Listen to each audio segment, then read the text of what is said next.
The last of the February snow was vanishing, granting Crestwood more days of clear, cold sun. Lance took advantage of the break in the weather to bring Julian out to the state park on the edge of town. The sky today was a flawless, piercing blue. In the woods, the packed snow was finally showing signs of melting, and the sound of a thawing creek trickled through the quiet. Small woodland creatures were beginning to stir. Timmy was letting Ghost, Lance's pale stallion, stretch his legs, playing with the big gelding near the treeline. Lance wiped his hands on a patch of clean snow and glanced at Julian, noting he looked drained these past few days. He wondered if the nights were proving restless for him. Julian's ashen profile was stark against the frost-covered leaves. He offered Lance a faint smile, explaining that the cold was just making his legs ache. After a moment, he asked if there had been any word from the governor. Archer had been in Denton for half a month now. A commander named Titus found remnants of raiders still roaming the hills around Mount Logan, which had delayed Archer for a few days. The last message, 2 nights ago, reported that the stragglers were eliminated and the Northern Dragoons now controlled the mountain pass. Lance wore a trim, jade-colored coat today over a longer woolen jacket, making him look younger than his years. A leather bracer protected his right forearm. He raised his arm and gave a sharp whistle. Raptor, his peregrine falcon, spiraled down from the trees and landed with a familiar weight on his arm. The bird was heavy, and Lance could only hold him for a moment. He fed the courier a strip of jerky before sending him back into the sky to hunt. Mount Logan wasn't the concern. Julian watched the falcon soar away, remarking that the real test was Durham. Durham's entire front faced the treacherous Styx River. Over the years, it had been thoroughly infiltrated by Sand Sea raiders. No one knew just how many of their vipers were coiled in the city. Archer had only brought 5,000 of his own men from the capital. The rest were Northern Dragoons, a force he refused to abandon despite their cumbersome heavy armor. The coming battle for Durham would be where he had to find a way to neutralize the vipers. Lance's thoughts were snagged on Durham, a constant, low-grade anxiety. At least the supply lines were open now. If the situation turned, he could dispatch reinforcements immediately. Julian, sensing Lance's grave expression, offered some comfort, suggesting that a man like Archer made his own luck. A man named Luke had reported that Alton was planting crops on the far side of the Styx River. Lance pushed a dry branch away from his face, voicing his fear that Alton had long been wary of his ambitions in the Midlands. Planting grain near the gulch was a clear strategy to support a protracted war against Durham. The North couldn't afford a long siege. If Durham didn't fall, then the 3rd Sandsea Battalion would be dangerously exposed, and the Midlands would remain vulnerable, its gates unable to be fully secured. Alton's vision was unervingly long-range. Lance felt the man saw the entire chessboard, from north to south. He replayed last year's campaigns in his mind. Alton had first used a secondary force to pin down General Webb, giving Cassar time to push north. Back then, Vipers had slipped into the Midlands to smuggle supplies, all in preparation for seizing the Dragoons' northern camps. Now, he had used Cassar to eliminate Archer's father, drastically reducing the pressure on his northern front and giving him a stronger hand against the formidable Celia Thorne. He used the Vipers to tie down the Dragoons while his raiders kept Celia's forces bogged down. The Midlands was the soft underbelly of the nation, and if he could just free up a foot, he could kick the entire, newly stabilized front into chaos. Durham was going to be a bloodbath. Just as Julian was about to say more, Flynn came galloping up the trail. He dismounted and bowed to Lance, announcing that a man named Adam York had arrived. Lance's new capital city had just finished auditing the freight contracts in Riverbend County. Adam was likely here to complain. With the negotiations for the new port in Willow Creek still unresolved, he turned, stating it was time to head back. Adam York was indeed there to complain. He'd arrived too late for a private audience and was being entertained by John and a few other aides, who were discussing the Willow Creek situation with him. He straightened up when Lance returned, launching into a detailed account of the freight issues in Riverbend. The official who used to oversee the county's shipping, a man named Leo Larchmont, also managed the state salt tax. He and a man named Anderson had tied up all the contracts in the 13 western counties last year, making it impossible for others to do business. Adam shifted uncomfortably in his hard chair. His face animated as he reported how that man was a real piece of work, a tough nut to crack who didn't take bribes. But then, he said with a dramatic flourish, before he could even figure out a way to deal with him, the man was transferred. Apparently, he was sent to help the Justice Department with an audit of land holdings in Danesville. He declared that the federal government had done him a huge favor. The name sounded familiar to Lance, who asked for confirmation. Leo Larchmont? Adam leaned over the table, winking at Lance, asking if he knew him. He said that if he'd known, he wouldn't have worried so much. Lance certainly knew him. He was the one who had Archer recommend him for the position. He asked if he was truly sent to Danesville to audit land records. Adam confirmed it, adding mysteriously that Director Payne was now in a showdown with a man named Sheldon Moss. He called Moss a real force of nature, stirring up a hornet's nest. He leaned in conspiratorially, asking Lance to guess how much land the 8 families had illegally seized over the years. If Moss actually managed to untangle that mess, he whispered, it wouldn't just be the Payne family going down. Even the regent would be implicated. The old families all wanted him dead right now. The family's appropriation of private land had caused a surge in displaced people, all of whom had flooded into the Midlands last year.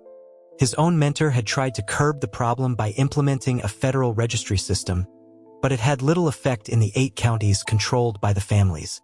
Now Moss, using Julian's situation as a pretext, was poised to make his first cut at the Payne family's holdings in Danesville.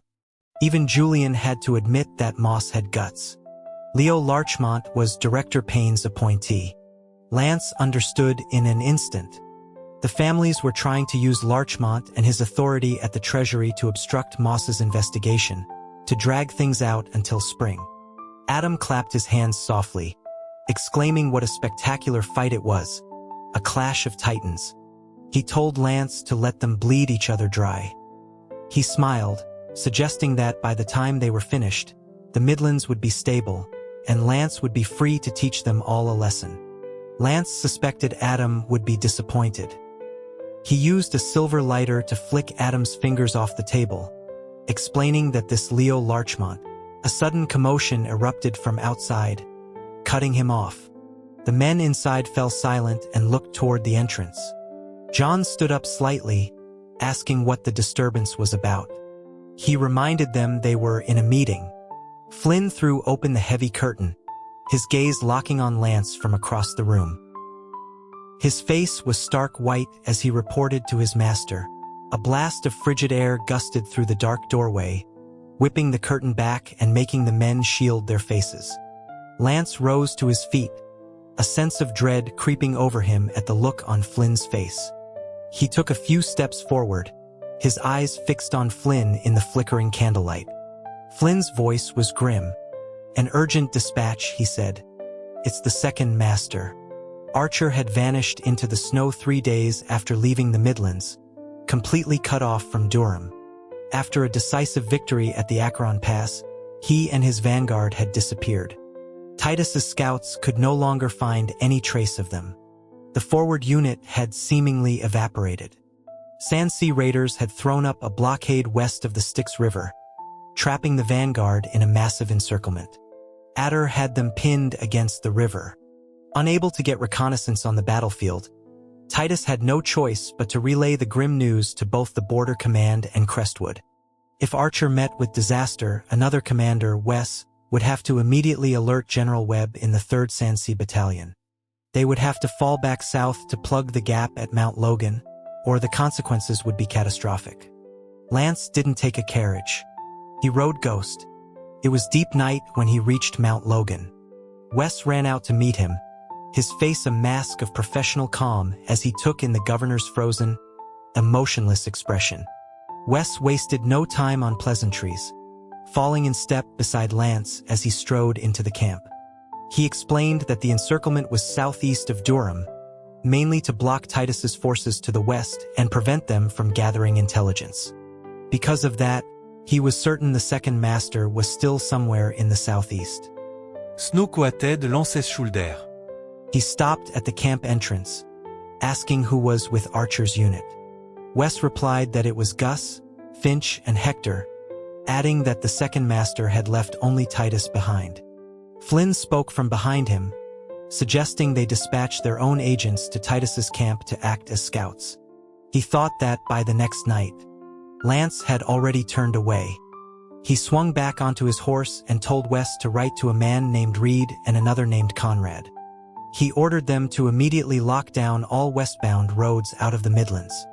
All trade caravans heading to the free markets were to be rerouted through Crestwood. Adam had just climbed out of his carriage, not yet settled, when he heard Lance's orders. He still had deals to make with the states of Farrell and Dalton, both of which were desperate for food and supplies. He scrambled after the horse for a few steps, calling up to Lance, asking if they could negotiate. He wanted to know if his grain shipments to those two states could still pass. Lance's reply was a cold affirmation. But then he leaned down, his voice dropping to a frigid whisper as he lightly tapped Adam's cheek with his riding crop.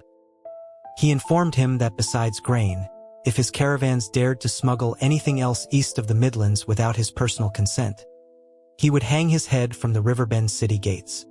The raider remnants in Farrell and Dalton hadn't been fully cleared out, and there was no telling if Adam might try some of his old tricks. Lance had no time to watch him now, but he had ways to ensure Adam stayed put and behaved. Adam froze, not daring to move. He swallowed hard, his eyes fixed forward until Lance wheeled his horse around and galloped away. Only then did he realize his legs were shaking uncontrollably. A lone falcon drifted over the snow-dusted landscape, circling the banks of the Styx River. The sky at dusk was a heavy, bruised gray.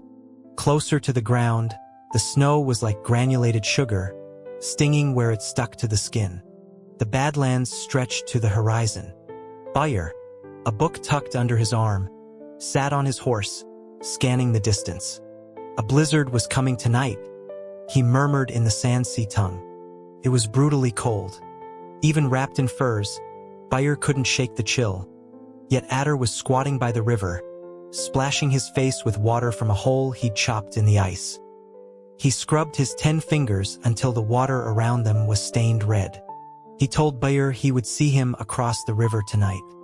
A scorpion was tattooed on Adder's right forearm. His face, as dark as Bayer's, had a deceptively simple look. Bayer was Kassar's strategist, formerly assigned to another commander but now transferred to Adder's side to observe the Durham campaign. He was Kassar's eyes here. 7 days ago, Archer arrived at Durham. His initial assault failed. The Sandsea raiders inside the city had learned to use modern siege equipment. They held the high ground of the city walls, leaving Archer to waste his resources outside. 3 days ago, Archer launched a surprise raid. Adder gave chase from the city, and near the Styx River, he had annihilated the left wing of the Northern Dragoons. Bayer turned back to Adder, suggesting perhaps he should stay a few more days. Adder stood up, raising a severed dragoon head he held. He told him Kassar needed him. He addressed the vipers gathered on the bank, proclaiming that the Northern Dragoons were at the end of their rope. He declared that the wolves were helpless against them, and last night was the proof. They were just as weak as they were a year ago. Adder tossed the head aside, stating that the dragoons were no longer a badge of honor for them. They were unworthy. The vipers, a mix of raiders and elite troops, echoed Adder with jeers, throwing down the heads they had tied to their saddles. They had been collecting the dragoons' helmets, using them as chamber pots in the wilderness. Adder turned to Bayer, declaring that they were the elite vipers, and that the leaders, Ajadai and Batu, had made a mistake leaving them in the Midlands. He vowed that if he killed Archer, Bayer must tell Kassar to transfer him to the Northern Front, which was where he truly belonged. This unit was Alton's elite force, left behind in Durham. Adder had replaced Hector as the leader of the Black Vipers. After the death of a commander named Jida, He had become the undisputed warlord of Durham. He wanted land, and to get it, he needed battlefield glory. He was already growing resentful of Alton's decision to station him here. Bayur tried to soothe him, calling them the natural enemy of the wolves and assuring him that Ajudai and Batu had their reasons. Adder's eyes darkened with suspicion, retorting that their reason was to make room for Kasar. He accused Kasar of stealing the Viper's glory. Bayur was outnumbered and couldn't afford a conflict with Adder here. He held his tongue, watching as Adder mounted his horse and led the Vipers onto the frozen surface of the Styx River. The river froze solid in winter, the ice thick enough to bear the weight of the Sandsea cavalry. They had always favored crossing in winter, as it allowed them to cut straight across instead of taking the long way around. The narrows of the Styx River were near the gulch. On a fast horse, the crossing could be made in a single night. The snow began to fall harder. Worried his book would get wet, Bayur put it back in his leather satchel. He wore a fur hat and a scarf pulled up over his nose and mouth, but his exposed ears were still bright red with cold. Adder's horse walked beside his, the man remarking that he hoped spring came soon. He said many had starved in the gulch this winter, as they had sent all their harvested grain to the northern front. Bayur's voice was muffled as he replied that this war was a necessary trial for the Sandsea people to become a true power. Their lands were too scarce. The desert had no extra land for crops. Their only way to survive was to push west. He added that the Midlands was a good place, and that Adder didn't need to hate it so much. Adder shook his head, the war hammer at his side stained with old blood. He said if his men put down their hammers, they would once again become slaves to the other tribes. He insisted they would never be farmers. As the leader of the Vipers, Adder had once negotiated with Alton. The Vipers wanted land and recognition, preferably to be integrated into the 12 tribes and no longer be slaves. But Alton had refused. He demanded that the Vipers completely crush the Northern Dragoons in this war. Only when the North had fallen would he consider Adder's proposal. Bayur was merely Kasar's advisor. He couldn't question Alton, who held the authority of Ajudai and Batu, but he understood Alton's motives. Alton's refusal to grant the Viper status was a way of keeping them leashed. Only then would these homeless mongrels fight with true desperation. The column traveled on the ice for 2 hours as the blizzard blotted out all sense of direction. Adder followed markers left by previous raiding parties, pressing on without stopping. He wanted to get Bayur to the other side as quickly as possible so he could return and wipe out the remaining Northern Dragoons, finishing the Durham campaign for good. Archer was a nobody, but he was a true wolf cub. Kasar had failed to bring back the head of Archer's father, a lingering regret for the Sandsea people. Adder had his sights set on Archer, hoping to use his head as a new bargaining chip with Alton. They were relentless in their attacks on the north, tired of the stalemate on that front. Bayur pulled down his scarf and took a few sips of water. The wind and snow made it almost impossible to see. Shielding his face, he shouted to Adder, telling him to stop and rest, that the snow was too heavy. The falcon could no longer fly and had landed on its master's shoulder. The wind had scoured the snow on the ice into drifts, which crunched underfoot. Adder dismounted to check the path. He brushed ice from a trail marker and noticed footprints nearby. For tracks to remain visible in such a heavy blizzard meant one of two things. Either the person who made them was extremely heavy, packing the ice beneath the snow, or they had left only moments ago. They could be standing just beyond the curtain of falling snow. The wolves are here, Adder said aloud, measuring the depth of the prints with his fingers. The dragoons were here. Bayur waded through the thick snow, breathing heavily as he knelt. He peered at the tracks, observing that they were heading west, back toward the Midlands. All the footprints pointed back the way they had come. Bayur looked at Adder, reminding him that he'd killed the dragoons' left wing 3 days ago, but their vanguard had survived. Archer had likely led them onto the frozen river, and now they were looking for a way back. Adder brushed at the snow, suggesting it could be a ruse. They could have walked backward to set an ambush ahead of him. Bayur shook his head slightly, frowning at the snow. He argued that going east was of no benefit to them. That was their territory. Adder quickly cleared more snow, following the tracks and confirming they all pointed west. He knew how Archer had defeated their other commander. In his mind, the man was a master of deception and ambush. The more obvious the tracks, the more convinced he became that Archer was somewhere ahead of them. He stood up, declaring they would take a detour. Archer's men would need water even on the ice. They were bound to have left other traces. He would follow those traces and catch them. Beer felt it was a bad night to engage the dragoons. He followed Adder, arguing that if they couldn't rest here, they should at least continue east. He called out to Adder, reminding him of an old saying from the lands of Zhou: never pursue a desperate enemy. He begged him not to be led astray and to return to the gulch to regroup. Adder shoved Bayer aside, revealing the scorpion tattoo on his arm. His eyes filled with murderous intent. He snarled that the wolves were out there in the blizzard, and letting them go would be the real trouble. He told Bayer he knew nothing about war. If he left Archer on the river, his own troops could be ambushed by morning. Bayer watched Adder mount his horse and shouted in exasperation, telling him he had tried to warn the other commander too. But he hadn't listened either, and in the end, not even his body was recovered. Adder turned his horse, sneering, asking if that was how he advised Kassar, which was why he'd lost the Wolf King's head just to save his own skin. With that, Adder spurred his horse and rode off to the southeast. Adder. Bayer chased after him for a few steps, then spat violently into the snow, cursing under his breath. Mongrel, you can't tell direction without the markers. Adder galloped through the snow, not looking back.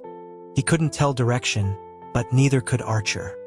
And he was more familiar with the Styx River than Archer was. The wolf was close. Adder was going to catch him. Gus had been lying prone on the ice for half an hour. The blizzard threw pellets of ice against his armor with a sharp crackle. He was perfectly still. If not for the blinking of his hawk-like eyes, Finch would have thought he'd frozen to death.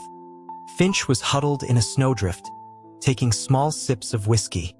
Soon the flask was empty. He shook it, trying to get the last few drops into his mouth. The snowflake-like ice pellets lashed his face. The old man's hair and beard were white. Only his nose was red. The wind howled like a banshee, making the tips of the capital troops' ears go numb.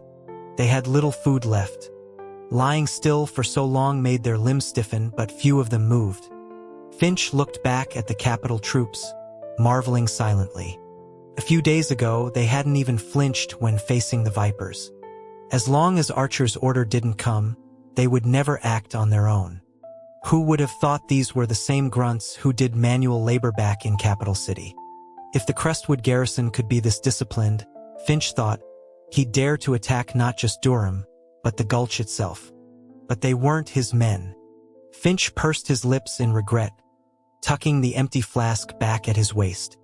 A good amount of snow had piled up on Gus's back. He wasn't wearing a helmet, and the snow that fell into his collar melted into cold water that trickled down his spine. In the roaring wind, he listened for the slightest sound amidst the hiss of ice pellets skittering across the snow. Suddenly, Gus's hand, pressed into the snow, clenched into a fist.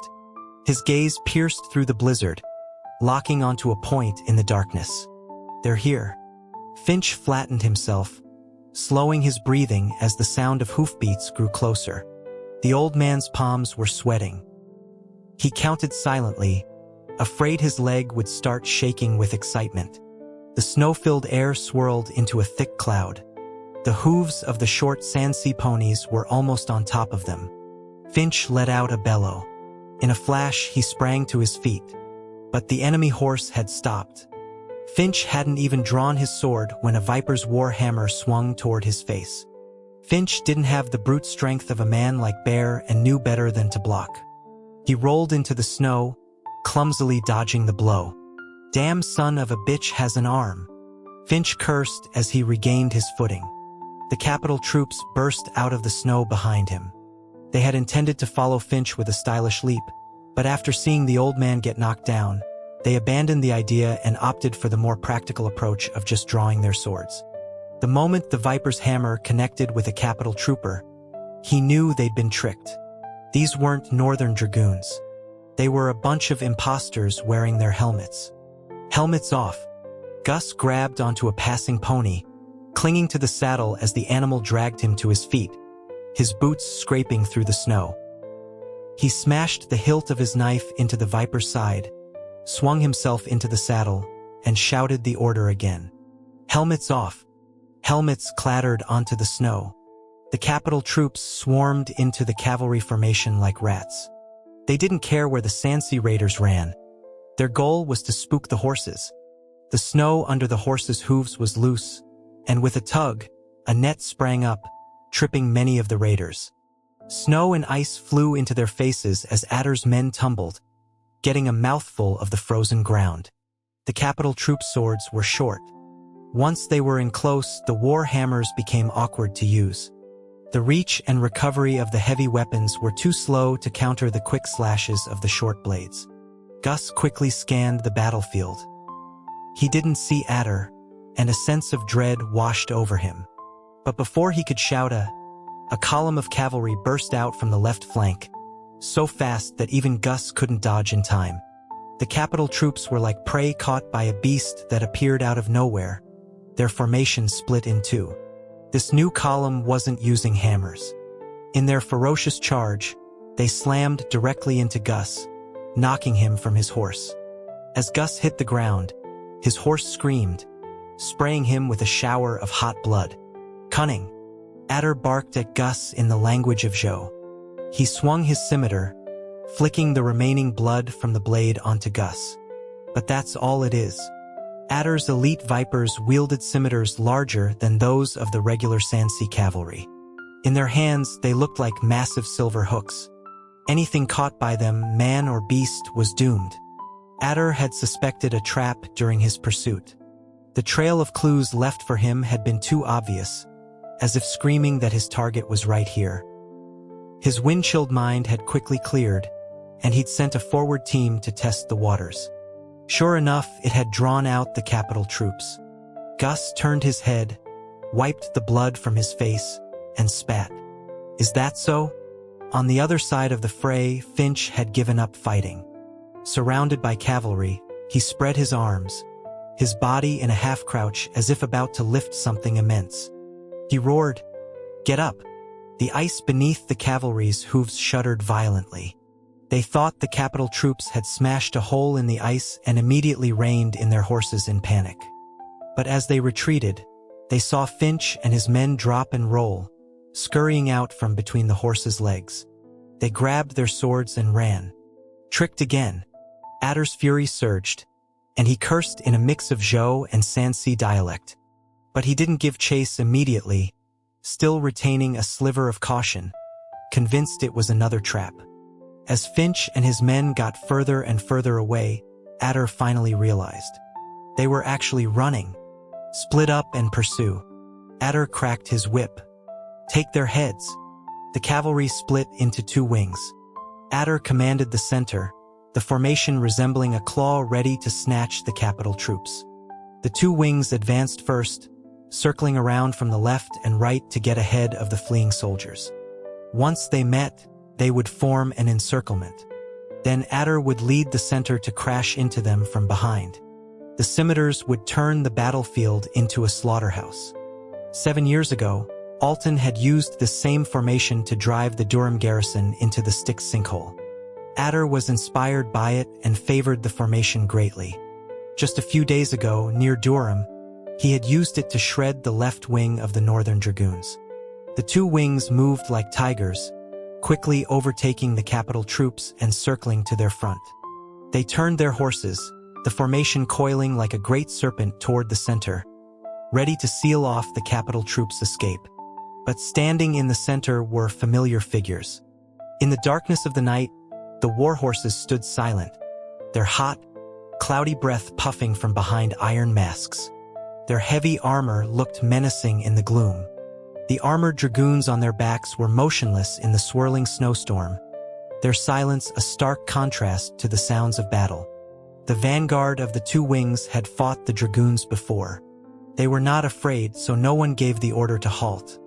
The short ponies kicked up clouds of snow, closing in from both sides. The Vipers leading the charge instinctively swapped their scimitars for war hammers. At the moment of impact, they would knock the dragoons from their horses, just as they had done countless times before, using their horses' weight and their own arm strength to crush the dragoons' helmets. Archer sat on his warhorse, Snowdrift, who was pawing at the ice. He was encased in heavy armor, his face hidden by steel. No one could see his expression. Amidst the chaos of the battlefield, he was like an anchor, steadying the morale of his men. The moment Gus saw Archer, he took a deep breath. He and Finch stopped in their tracks simultaneously. Then, in the swirling snow, they turned together to face Adder's pursuing forces, ready for battle. The wind from the Sansi cavalry's charge swept across the field. Their scimitars and hammers had driven the men of Zhou before them, from the north all the way to the Midlands. No one had ever survived their charge. Archer's lips parted, letting out a puff of hot air. The Vipers in the two wings swung their hammers. In the instant before collision, the acrid smell of gunpowder filled the air. A flash of fire erupted in the blizzard. The completely unprepared Vipers were blasted from their horses by shotguns. The horses, terrified by the loud explosions, crashed into each other. Hot smoke billowed from the barrels. Archer had only brought 30 shotguns, useless against a large Sansi army in an open field, but here, now, they were the key to decapitating the two cavalry wings. The point-blank blast stunned the flanking riders, leaving the Vipers behind them unable to react. Archer moved first. Behind him, the northern dragoons revealed their new fangs. The heavily armored warriors were like wolves released from their cages, their eyes glowing with hunger. As they formed into columns, they drew their long swords in a single, fluid motion. Adder's center was blocked by the capital troops, but he could already see the dragoons' swords.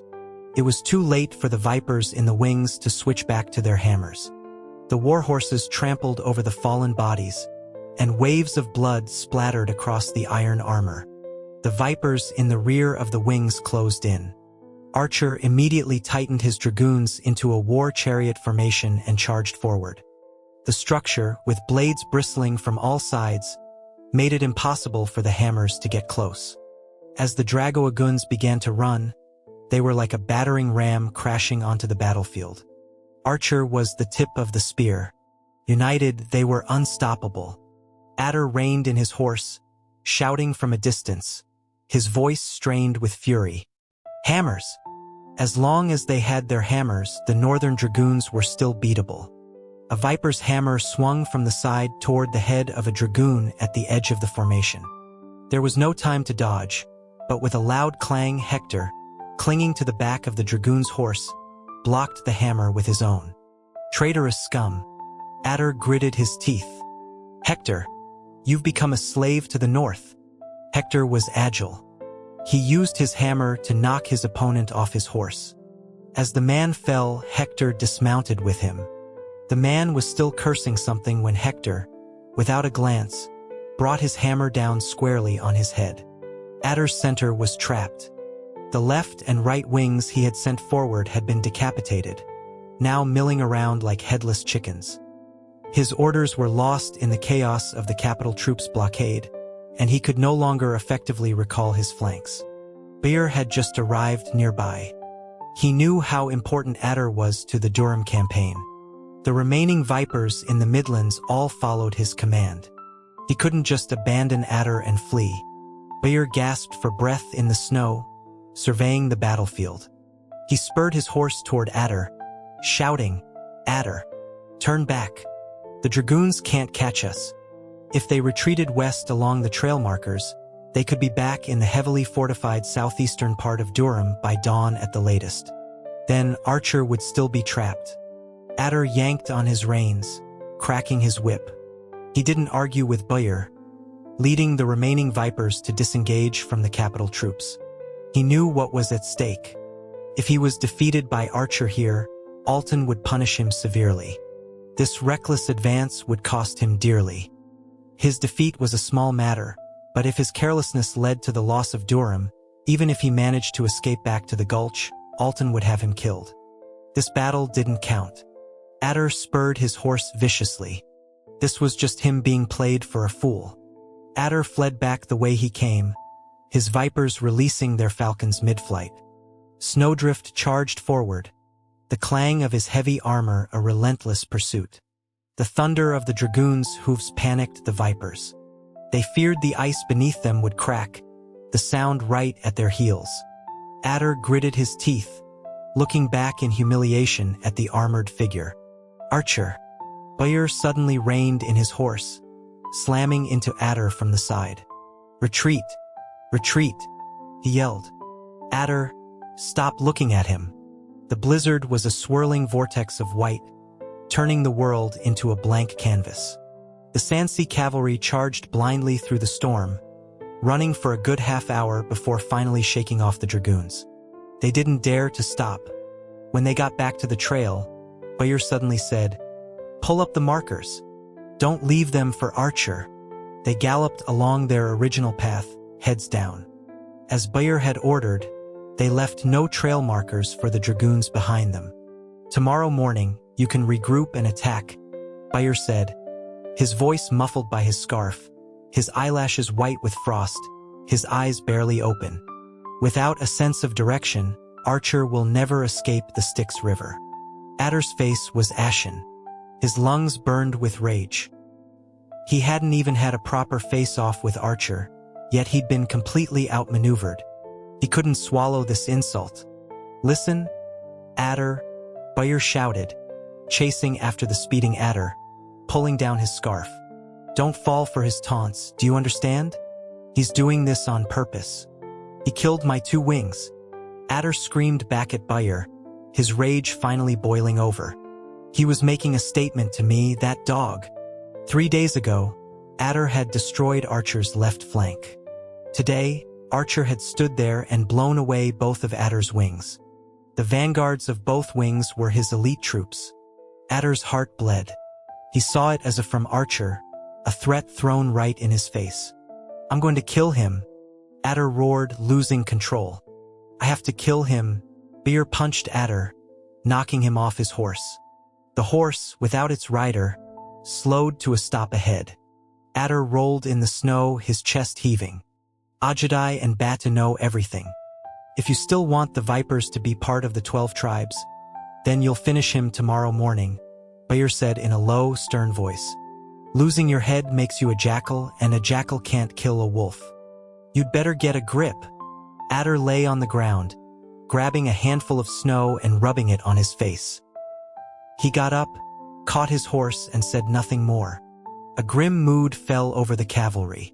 Neither Adder nor Bayr spoke, and the men behind them dared not either. They rode in the blizzard for another hour, their horses panting with exhaustion. Finally, the trail markers came to an end. "The falcons will notify the reinforcements to come here," Adder said, slowing his horse as he reached the riverbank. "We can wait here." A sense of unease gnawed at Bayr. He was a man who paid close attention to his surroundings, and the vast, white expanse of the blizzard, which obscured everything beyond a few feet, made him anxious. But he sensed something was wrong. This wasn't the southeastern part of Durham where they had started. "We took a wrong turn," Bayr muttered, squinting against the wind, trying to see through the swirling snow. In the distance, he could vaguely make out something. This is, behind them, a horse that had not yet reached the bank suddenly lost its footing, its hind legs slipping into a hole in the ice. The snow was blinding. The viper on its back pulled on the reins, trying to get the horse back onto the ice. But in its panic, the horse's hind knee shattered against the edge of the ice. The horse screamed and fell backward into the water. The column instantly fell into chaos. The horses panicked, and the vipers, shouting in vain, could only whip them frantically, afraid they too would fall in. Amid the cacophony of shouts, Adder heard the sound of heavy armor. At first, he thought it was his imagination, but soon, The dark silhouettes of the armored dragoons appeared in the snow. Even a fool would have understood by now. Adder backed away, shouting, "Mount up and ride." The trail markers were real, but their location had been moved by Archer. The footprints had indeed been a trick. Archer's intention all along was to drive them here. Adder saw Bayer still standing there and shoved him hard, cursing, "Get on your horse. Stop fucking daydreaming." Bayer's eyes darted around. He looked at Adder, and Adder, following his gaze, looked ahead. A look of horror crossed his face. The dark abyss in front of them was none other than the Styx sinkhole. Adder wiped the sweat from his brow. He looked out and saw the wings of the northern dragoons closing in from both sides, blocking their path. He turned his head and saw Archer. 7 years ago, the Sansi cavalry had slaughtered 40,000 Durham garrison troops in this very place. 7 years later, on another snowy night, Archer had used the same formation to push them to the edge of the Styx sinkhole. Adder didn't recognize Archer, but in that moment, he understood his intent with a strange clarity. Beer's throat was dry. He clutched the leather-bound book, remembering Kassar's words. An eye for an eye. Archer was the most relentless of wolves. Bayer knew. He would have killed Kassar to get his father's body back. An enemy like that, once wounded, would tear at you relentlessly, according to his own savage logic. "Reinforcements will be here any minute," Adder said, surprisingly calm at this critical juncture. He stared at Archer. "If we can hold out for a little while, this will still be our slaughterhouse." Adder had never seen Archer's face until today, but through that helmet, he could almost feel Archer's sneer.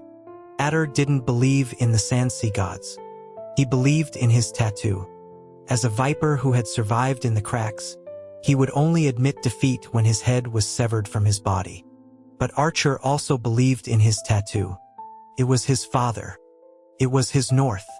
The scar Kassar had left him burned constantly. He had suppressed his rage for too long. He could almost hear his blade, wolf's fury, howling in its sheath. The wind tore at the snow, ripping the flakes into a chaotic flurry. In a moment of blinding white, Adder saw the dragoons charge. The iron armor, like a dusty blade, came at them with the force of a tidal wave, shedding its dust to reveal a lethally sharp edge. When the hammers swung at him, Archer blocked with wolf's fury. His horse didn't stop. With the screech of steel against steel, he led the dragoons crashing into the face of the cavalry. Snowdrift, clad in heavy armor, tossed his head, knocking a pony out of the way. The raiders were like water skins being burst. They resisted Archer's onslaught for only a few heartbeats before the war chariot formation drove them back, step by step. The sinkhole was just behind them. Any further back and they would fall in. Adder lifted his 100-pound hammer. In this brief clash, he had identified Archer as the key. He knocked a dragoon from his horse, heard the man's head hit the snow with a thud, and in the instant his horse trampled over the body, he swung his hammer at Archer's face.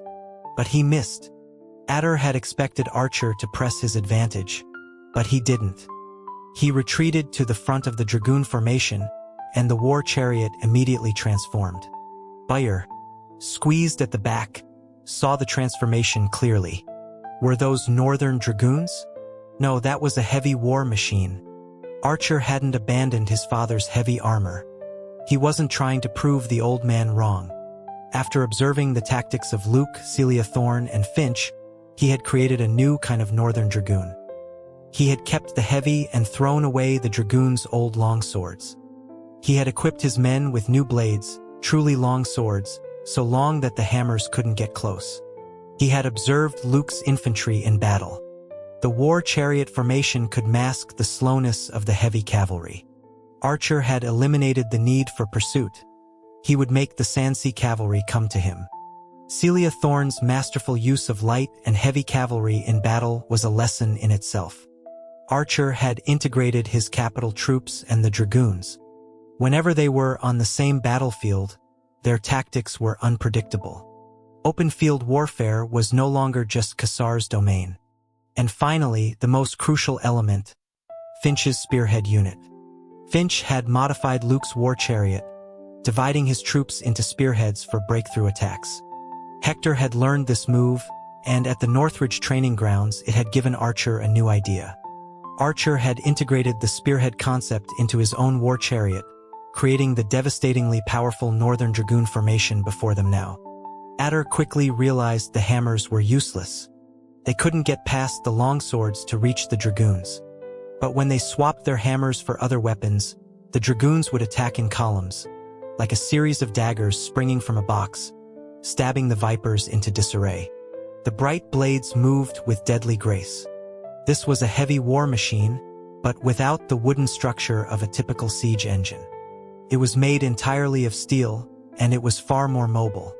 If Archer wanted, they could even dismantle it on the spot and become a guerrilla unit for ambushes.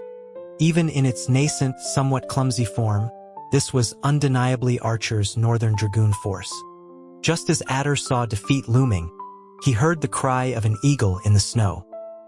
His falcon swooped down, bringing with it the reinforcements he had been waiting for. Where did all these men come from? Finch was about to sit down and empty the blood from his boots when he saw a swarm of cavalry pouring in from the southwest. He scrambled to his feet, pulling on his boots, and shouted, "We're screwed. They've got 3 times our number." The Viper's morale soared. With a roar like a tidal wave, the two sides were locked in a death struggle at the edge of the sinkhole. Blood splattered against the snow. The Northern Dragoons and the capital troops fought with desperation. Their only chance to break out was now. If they missed this night, they were finished.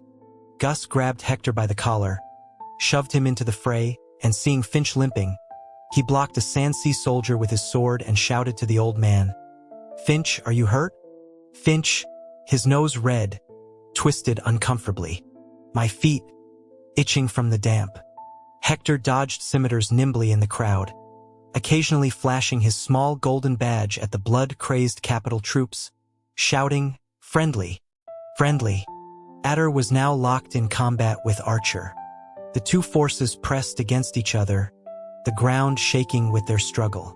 Someone was knocked from their horse, and then the entire edge of the sinkhole collapsed, sending everyone tumbling down together. The capital troops, spitting out mud, raised their heads and shouted to each other amidst the overwhelming enemy numbers. Shit! Did the second master get pushed in? Snowdrift rolled and was trapped at the bottom of the sinkhole. Adder, scrambling over the rocks, lunged at Archer. Archer, unable to get up in time, kicked Adder in the chest. Adder stumbled back a few steps. Archer was already on his feet, a war hammer swinging right at his face. He dodged, blocking with his bracer. Thud! Ghost crashed through a rotten wooden fence, Lance galloping through the blizzard. His cloak billowed in the wind, the cold snow stinging his eyes, his profile a mask of grim determination. Flynn, not daring to be reckless on the battlefield, led his agents close behind Lance. Titus, equally unwilling to let Lance charge ahead alone, led his troops in pursuit of the governor, practically standing in his stirrups as he shouted against the wind, "Governor, it's to the northeast." The Styx sinkhole, the horse's hooves kicked up snow. Lance's hands, gripping the wet reins, were numb. He had barely stopped on the entire journey, and Ghost was exhausted.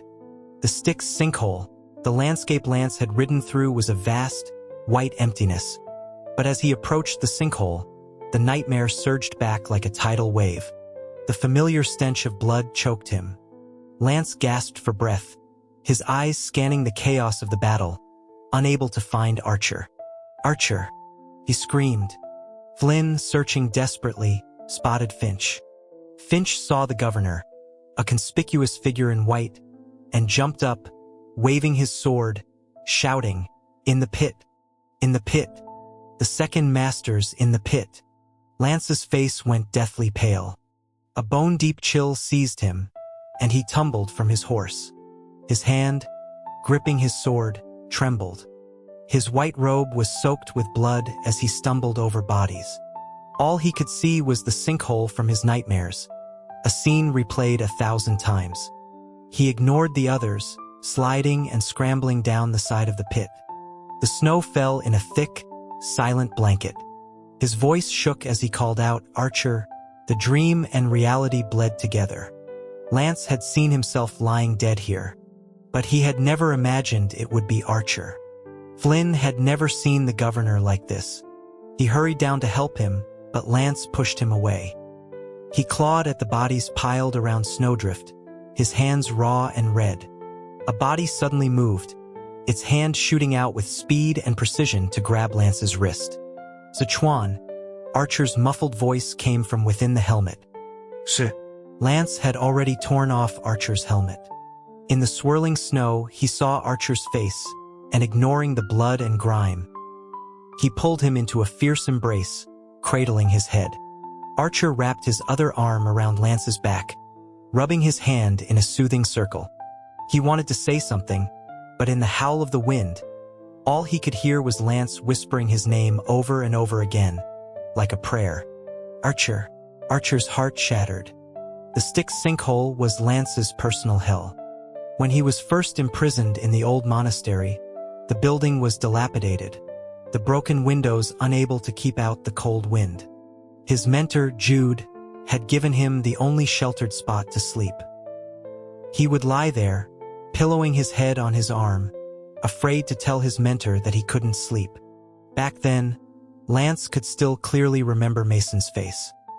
His older brother resembled his mother, Grace, handsome enough that the matchmakers were practically breaking down their door. "I'm looking to get a promotion," Mason would say, squatting in the yard eating pizza. "Once I get promoted, we'll move to the east side." Lance would mimic him, stuffing his cheeks, nodding and mumbling that he would keep an eye on his future sister-in-law for him.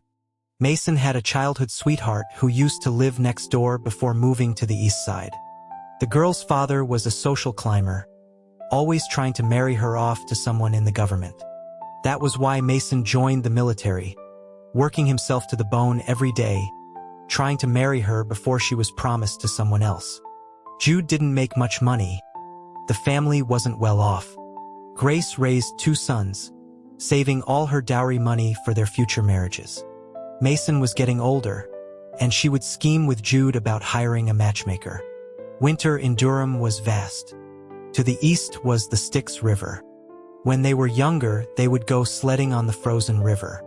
Lance was clever, always tricking the other kids into being his horses while he sat on the sled like a lord, directing them around. Mason would tell Jude, "My little brother is going to be someone special someday." Grace treated Lance like her own son, and Mason treated him like his own brother. While Archer and his brother were riding and shooting bows in the north, Mason was taking Lance all over the mountains, running wild. Before he was 15, Lance was sloppy with his martial arts practice. Mason always covered for him, protecting him from Grace's scolding. In the 3rd year of Emperor Xian's reign, Mason was promoted. The whole family was overjoyed. Grace threw a small party, counting and recounting their savings, preparing to ask a matchmaker to propose to the girl on the east side. Mason was on duty that night. Lance brought him dinner, packed by Grace, to the garrison camp. That was the last time Lance saw her. His adoptive mother stood at the gate, buttoning up his coat, pulling up his scarf, bundling him up tightly, telling him to be back soon. Mason snuck Lance some beer, which Lance drank by dipping his chopsticks in it. Sitting among the burly soldiers, he looked like a bundled-up green bean. When the snow started to fall, the rough-hewn men said it was a good omen, that Durham would have a good harvest next year. Mason tapped his bowl with his chopsticks and sang a simple folk song. He was only 20 then, about to marry his beloved, on good terms with his brother, his parents healthy and happy. He was in the prime of his life. Whenever Lance remembered that night, tears would stream down his face. In the monastery, he lost the courage to look back, and he could no longer dream of those times. In the 7 years of nightmares, Mason had become a faceless skeleton. Lance had forgotten his brother's face, even their last conversation. Why hadn't he reached out to Mason? Lance would crawl out only to fall back in. In the early years, he would lie there and cry his heart out. Lance was left behind here. He would stand up and see the snow burying him. Military boots crunched on the snow. Lance turned indifferently and saw a travel-worn Mason in the snow. Mason was clean tonight with no wounds. He held his sword, walking toward Lance. 7 years had not changed him. His cheeks were slightly red from the cold. He breathed out puffs of air as he walked, the violent aura of his struggle in the sea of blood gone. Lance looked at him, remembering the folk song he sang before he left. Lance was as tall as Mason now. He said wearily, "Brother." Mason stopped in front of Lance, the wind and snow blowing his messy hair. He asked why he wasn't home. Lance replied that the snow was too heavy, and he'd forgotten the way. Mason smiled at him, calling him a silly boy, telling him their mother was looking for him. Lance turned and saw Grace in the distance. She was holding a lantern in the heavy snow, her skirt swaying in the wind. As he watched, tears streamed down his face. He remembered everything, and so he wanted to forget everything. Mason adjusted his sword and walked past Lance, toward Grace. Lance suddenly cried out, his voice choked with sobs, "Brother." He stumbled, reaching for Mason. But Mason didn't turn back. Lance chased after him, but with every step, the bloody water at his feet rose an inch. He struggled to pull his legs free, but he was trapped, finally falling into the pool of blood, entangled by the bodies. He screamed at Mason with all his might, "Come back!" Mason was almost gone in the snow. Lance couldn't grab anything as the bloody water submerged him in the sunken pit. The panic of drowning swept over him. He couldn't breathe, could only struggle, watching helplessly as the faint light disappeared. "Sichuan." Archer pulled Lance up, his strong shoulders able to withstand any storm. He brought with him the heat of the sun, a fierce wind that swept away the darkness, scattering the snow. He was so hot, so scorching, that there was no room for anything else in Lance's world. Lance woke with a start, drenched in sweat. Archer cupped his face, their noses touching in the darkness, and kissed him reassuringly. Lance was still gasping for breath. He wrapped his arms around Archer's neck, his eyes wet as they held each other close. Archer whispered, "Come back, Sichuan. Come back to me." Lance, still shaken, nodded, his forehead bumping against Archer's, his eyes wide with fear. Archer wiped the corner of his eye with his thumb, caressing his cheek. "It's okay," he said, kissing him between each word. "Let me hold you." The tent was new, the brazier not burning hot enough, and it had gone out in the middle of the night. They lay on a simple wooden plank bed with a thin mattress underneath, covered by a greatcoat. Worried Lance would get sick, Archer took his cold hand and tucked it inside his own shirt, against his chest. Lance's breathing evened out, his hand clutching Archer's shirt. Archer's arms never loosened their hold on him, pulling the greatcoat over them, speaking to him in low tones in the enclosed space. He asked if he was cold. Lance buried his face in Archer's neck, his voice muffled as he said yes. Archer held him tighter, his chin resting on the top of his head, his eyes half closed as he murmured that if they held each other closer, they wouldn't be cold. They were like two young animals, huddling together for warmth. Lance reached out and touched Archer's back. The cold touch made Archer flinch. Lance found the wolf tattoo and felt a sense of peace, tracing it gently, as if stroking the fur of a wolf. Archer's back muscles were well-defined, and the touch tickled him. He had nowhere to go, so he tilted his head back, feeling a tingling sensation in his lower back. Finally, he couldn't take it anymore. He grabbed Lance's wrist and flipped him over, pinning him underneath. His breathing was heavy as he held him there, not moving. Lance said defiantly, "I thought you wanted to hold me. Is that what you call holding?" Archer pressed closer, his voice low and husky as he asked again, "Is that what you call holding?" Lance could feel the vibration of his voice in his throat. He looked at Archer, a look of indignant silence on his face. Archer released his wrist, his hand moving down his waist, making a blush creep up Lance's face. Tickled. He had been able to bear it before, but with Archer's chest pressing against him, the teasing touch made his eyes moisten with desire again. He let out a breathless laugh, tilting his head back. Archer loved it when Lance laughed. His eyes would half close, a shimmering pool of desire that drowned Archer's reflection. Lance laughed until his neck was damp with sweat, his shirt clinging to his back. He felt tired. He slowed his breathing, accepting Archer's kiss. It was hot under the greatcoat, so hot that Lance forgot about the wind and snow. Archer knew Lance didn't sleep well, but tonight he was here. He was ambitious. He wanted all of Lance's future dreams to be of him. The next morning, the blizzard was still raging. The brazier in the military tent was cold. The generals gathered around a map on the table, waiting for Archer to speak in the candlelight. The battle at the stick sinkhole hadn't been long, but it had been incredibly dangerous. Archer had used the blizzard to his advantage, luring Adder away from the southeast and toward the sinkhole, where the Sandsea defenses were weaker. Adder's reinforcements had arrived so quickly because Durham still had a supply depot there, but he had shifted his focus to the southeast. His inability to deal with Archer's new dragoon formation gave Titus, who had been monitoring Durham's movements, an opportunity to provide diagonal support. Archer had taken off his armor last night. After the medic left, he stretched his shoulders and arms, looking around at his men. He explained that their goal was not to win a battle, but to take Durham.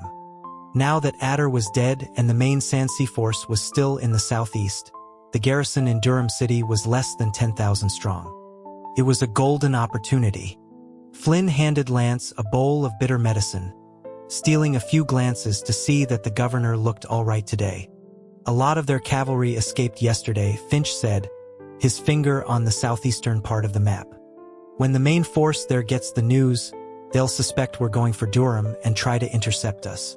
The old man wasn't afraid of anyone during a war council. He had his messy beard tied back haphazardly. The only thing he wouldn't do was drink in front of Lance and Archer, so he had to make do with strong, bitter coffee. Archer didn't reply immediately, giving Titus a chance to speak. Titus had grown more astute in the past 2 years, and he pondered the second master's meaning. He pointed to Durham on the map. "We're at the Styx sinkhole now," he said, "to some distance from Durham. If their main force comes here to intercept us, the city's garrison won't change." He glanced nervously at Archer, who nodded for him to continue. "Then we can have Wes, stationed at Mount Logan, circle around to the west gate of Durham for a surprise attack." Archer nodded, indicating that Titus was correct. Gus's expression grew serious. He looked toward the Styx River. "We can act as bait to draw their forces to the sinkhole," he said. "But sir, the river is at our back. If Alton takes this opportunity to launch a sneak attack, or if Kassar moves south, we'll be caught between two fires. And with Wes on the other side of Durham, we'll have no reinforcements." "That kind of talk hurts the morale of the border command," Archer said, his eyes still on Lance, making sure he drank his medicine. "Isn't the 3rd Sandsea Battalion our reinforcement?" Gus paused for a moment, then shook his head. "I don't trust General Webb." Archer didn't press the issue. He clapped Gus on the back. "My brother has a clear view of the situation from his position. We have to take Durham. With Luke and my mentor at the border, the 3 main commands will do everything they can to tie down Kassar." He paused, then added with a slight smile, "As for Alton, the only force he can mobilize quickly is the Blue Rat tribe. Celia Thorne wanted to attack the Blue Rats, but the Regent and the War Department hadn't approved. Did that mean she was completely helpless? The York family is supplying the eastern garrison. The trucks were on their way to Fort Scott 3 days ago," Lance said, the bitter taste of medicine still in his mouth. "By now, the general should have a full stomach. Once Celia Thorne was well-fed, she would dare to play games with Capital City. In the past, she avoided the capital to stay out of trouble with the old politicians. But now, with the enemy at her doorstep, she wasn't afraid of a little trouble. Cavalry moves slower in the snow. We still have time to prepare, Archer said. This camp is makeshift. Have the Denton garrison dig trenches around the perimeter tonight. He ordered rotating night patrols and for the Eagles to be sent up. The capital troops and the dragoons had been fighting for days. They needed to rest whenever they could to conserve their strength and buy enough time for Wes. The heavy snow would make it impossible to send a messenger on horseback to Mount Logan in time. Fortunately, the dragoons all had their own eagles. A few hours' flight to the northwest would deliver the message. The men acknowledged the orders and began to discuss the details among themselves. Archer reached into his coat. Lance put down his medicine bowl, his hand on a folded piece of paper in his sleeve. Something landed in his lap. He looked down and saw a piece of candy wrapped in wax paper. Archer, looking as if he had done nothing, was studying the map with a serious expression. Wes was woken up in the middle of the night at Mount Logan by his second-in-command. He read the letter brought by the Eagle in the candlelight of his tent and was instantly wide awake. He didn't dare go back to sleep. He got up and put on his armor, asking where Adam York was. Just as he finished speaking, Adam's head popped in from behind the curtain. Right here. Wes crumpled the letter in his fist. Is everyone dead? He growled. How did you let him just walk in here? Hey, don't get mad, Adam said, fiddling with a small golden abacus as he slipped inside. The governor told me to stay here, so I'm staying here. What harm can I do? You're being too cautious, Commander. War isn't like running a business. One mistake and you lose your head, Wes said. He had dealt with local bandits at Mount Logan while procuring supplies for the dragoons last year. He wasn't fazed by someone like Adam. He put the letter away. I'm moving out soon. The bandit problem here has just been dealt with. I don't feel safe leaving you here. So, pack your things and come with me. Leaving Adam at Mount Logan, where he had done business with the Sandsea people, without anyone to watch him, was a risk Wes wasn't willing to take. Adam's face paled. He clutched his abacus and followed Wes, pleading, Swords don't have eyes. Commander, why are you taking me with you? My family's business depends on me. I can't afford to get hurt. You know about the Eastern Garrison's supplies, right? I'm handling that now too. I can just stay in the back. Or maybe you can send someone to take me back to Crestwood. Denton would be fine too. With all our men, you think we can't protect you? Wes grinned, showing Adam his white teeth. We'll send you back after the battle with the governor. I promise it won't delay your business. Without waiting for a reply, he ordered his men to put Adam in a carriage and tie it to the military train. At the entrance of the tent, Wes took a deep breath. The sky was dark. He took out the crumpled letter and read it again. The candlelight from the tent cast a glow on his back. He stared at the word raid for a long time. The surprise attack on Durham was crucial to Archer's safety. The battle had to be fast and decisive. Two men whose fates were tied to the war were now at the Styx sinkhole. Wes couldn't afford to lose either of them. He had to bear this weight. But I'm just a supply officer, he thought. Wes's brow furrowed. His gaze pierced the night, and he remembered the first time he met Archer. Aren't you a Northern Dragoon? Archer had turned his head slightly under the hot sun, his eyes deep and unreadable. To this day, Wes had never dared to answer that question. He seemed to have accepted that his role was limited to logistics, but he was not content with it. He had been sent to a border camp years ago by Archer's brother for drinking. He had watched his peers become commanders of the three main garrisons. Now he saw Gus and another man, Caden, being given important roles. Archer had kept him in the border camp, never using him on the front lines. Wes spat, stuffing the letter back into his coat. He took a few steps in the snow, then suddenly jumped up, punching the air a few times. If Archer dared to give him this chance, he would bet his life to win this battle for the Second Master. The next day at dusk, the snow began to let up. Archer was putting on his heavy armor in the tent. It had been damaged in the battle the day before, especially on the arms. The left arm, which had taken repeated blows from Adder's hammer, was even slightly dented. Wes had already reached the west side of Durham. If they could hold out through the night, they could launch a pincer attack in the morning. In his armor, Archer looked even taller, blocking all the light in front of Lance. Lance sat on the bed. His presence here had a deeper meaning in the eyes of others. Archer's brother was now willing to have the three main border commands fully support the Durham campaign, not just because Archer was here, but also because Lance was here. This was the sincerity the North had been looking for. Flynn, with his agents, followed Hector, filling the role of the missing scouts. Lance watched Archer fasten his bracers. "If you don't come back tomorrow," he said, "the remaining troops will also be sent to the front." The troops Archer had left behind were to act as a shield for Lance.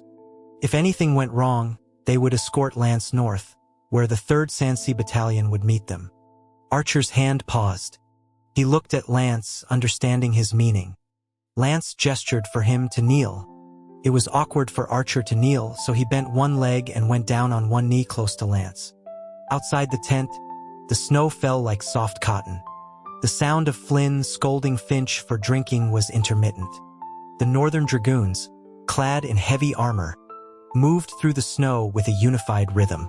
The surroundings were chaotic, but inside the tent, a fire burned in the brazier, and a pot of coffee was just coming to a boil. Archer's gaze was sharp, his recent victories making his presence even more commanding. He told Lance to wait for him there. "I'd like to go," Lance said, his cloak slipping from his shoulders. He mimicked a gesture Archer had made before, tilting his head and cupping Archer's chin. "But I don't have the skill. I can only stay here and be the worried wife at home." Archer let him hold his chin, and a laugh escaped him. Lance heard Gus stop outside the tent. He picked up the helmet and placed it on Archer's head. In their brief eye contact, he leaned in and kissed the cold steel. After tonight, Archer's cool metal fingers traced Lance's cheek, his voice low. "My Sichuan will be the master of the Midlands." Archer had tested his new blade on Adder, but it was far from enough. He was hungry enough to devour both the northern and southern fronts. Every battle was a trial. He would sharpen his blade here. The main Sansi force in the southeast numbered 25,000. Among them were only 5,000 Vipers. The rest of the cavalry lacked horses, many of them forced to act as infantry. They had lost their commander and had no news from across the Styx River. Obstructing Archer was a desperate move to ensure Durham's safety. And that desperation was exactly what Archer wanted. The moment those 25,000 men moved, the west side of Durham would be completely open, and Wes could begin his assault. Lance's control over the Midlands was now a decisive advantage. Durham would receive no support. All the food had been supplied to Adder's 20,000 men, leaving the 8,000 soldiers in Durham to fight on empty stomachs. While the Midlands erupted in battle, the night was deep in the border counties. News of Adder's defeat had not yet reached the Blue Rat tribe. Their night patrols roamed near the border. The Blue Rat commander was a man named Surin, formerly Kassar's second-in-command. He had a seat at Alton's council, but because his tribe was not strong enough, he had missed the chance to go north with Kassar. He had fought Luke here before. There was no snow on the border tonight. In the distance, Heaven's Lock Pass looked like a sleeping beauty. There were some clouds in the sky, but no moon. Surin felt the border was too quiet tonight, which made him uneasy. So he increased the number of night patrols, keeping the entire eastern border in sight to guard against a surprise attack from the garrison. Later that night, the patrol set up a bonfire in the wilderness, roasting the jerky they carried and melting snow for water. "The Vipers in the north are winning all their battles," a Blue Rat rider said in their native tongue, breaking off a piece of jerky. "They're about to become one of the 12 tribes, a tribe near the north." He wondered if they would still get grain then. Surin drank his snowmelt water and shook his head. He explained that Ajadai and Batu would never let the Vipers become a tribe. They were slaves to the Eagle tribe. The Vipers' mothers were all from Zhou, and they had produced traitors like Hector. Even with victories, they would never win respect. Besides, in the desert, the tribes followed Kasar. The rider smiled at Surin, suggesting that if they could get the gulch, they would never have to worry about starving again. Surin swallowed his water without replying. He had once sounded out Alton but received no answer. The Blue Rat tribe was not a strong one. The Eagle tribe was no longer the small tribe it once was, and the other major tribe had allied with the north. That left them here, eating sand with the border garrison. Who would have thought that even the border garrison would eventually leave? Surin saw no future in this endless watch. He had placed his hopes on his son, but his son had died in the spring. Waiting is always useful, was all he could say as consolation. At least here, they wouldn't face the North's retaliation. The riders laughed. The bonfire had burned halfway down when a rider saw a few wild dogs behind them. He waved a dry branch, making a shooing sound. The dogs were starving, panting, and circling them. Surin told him to drive them away.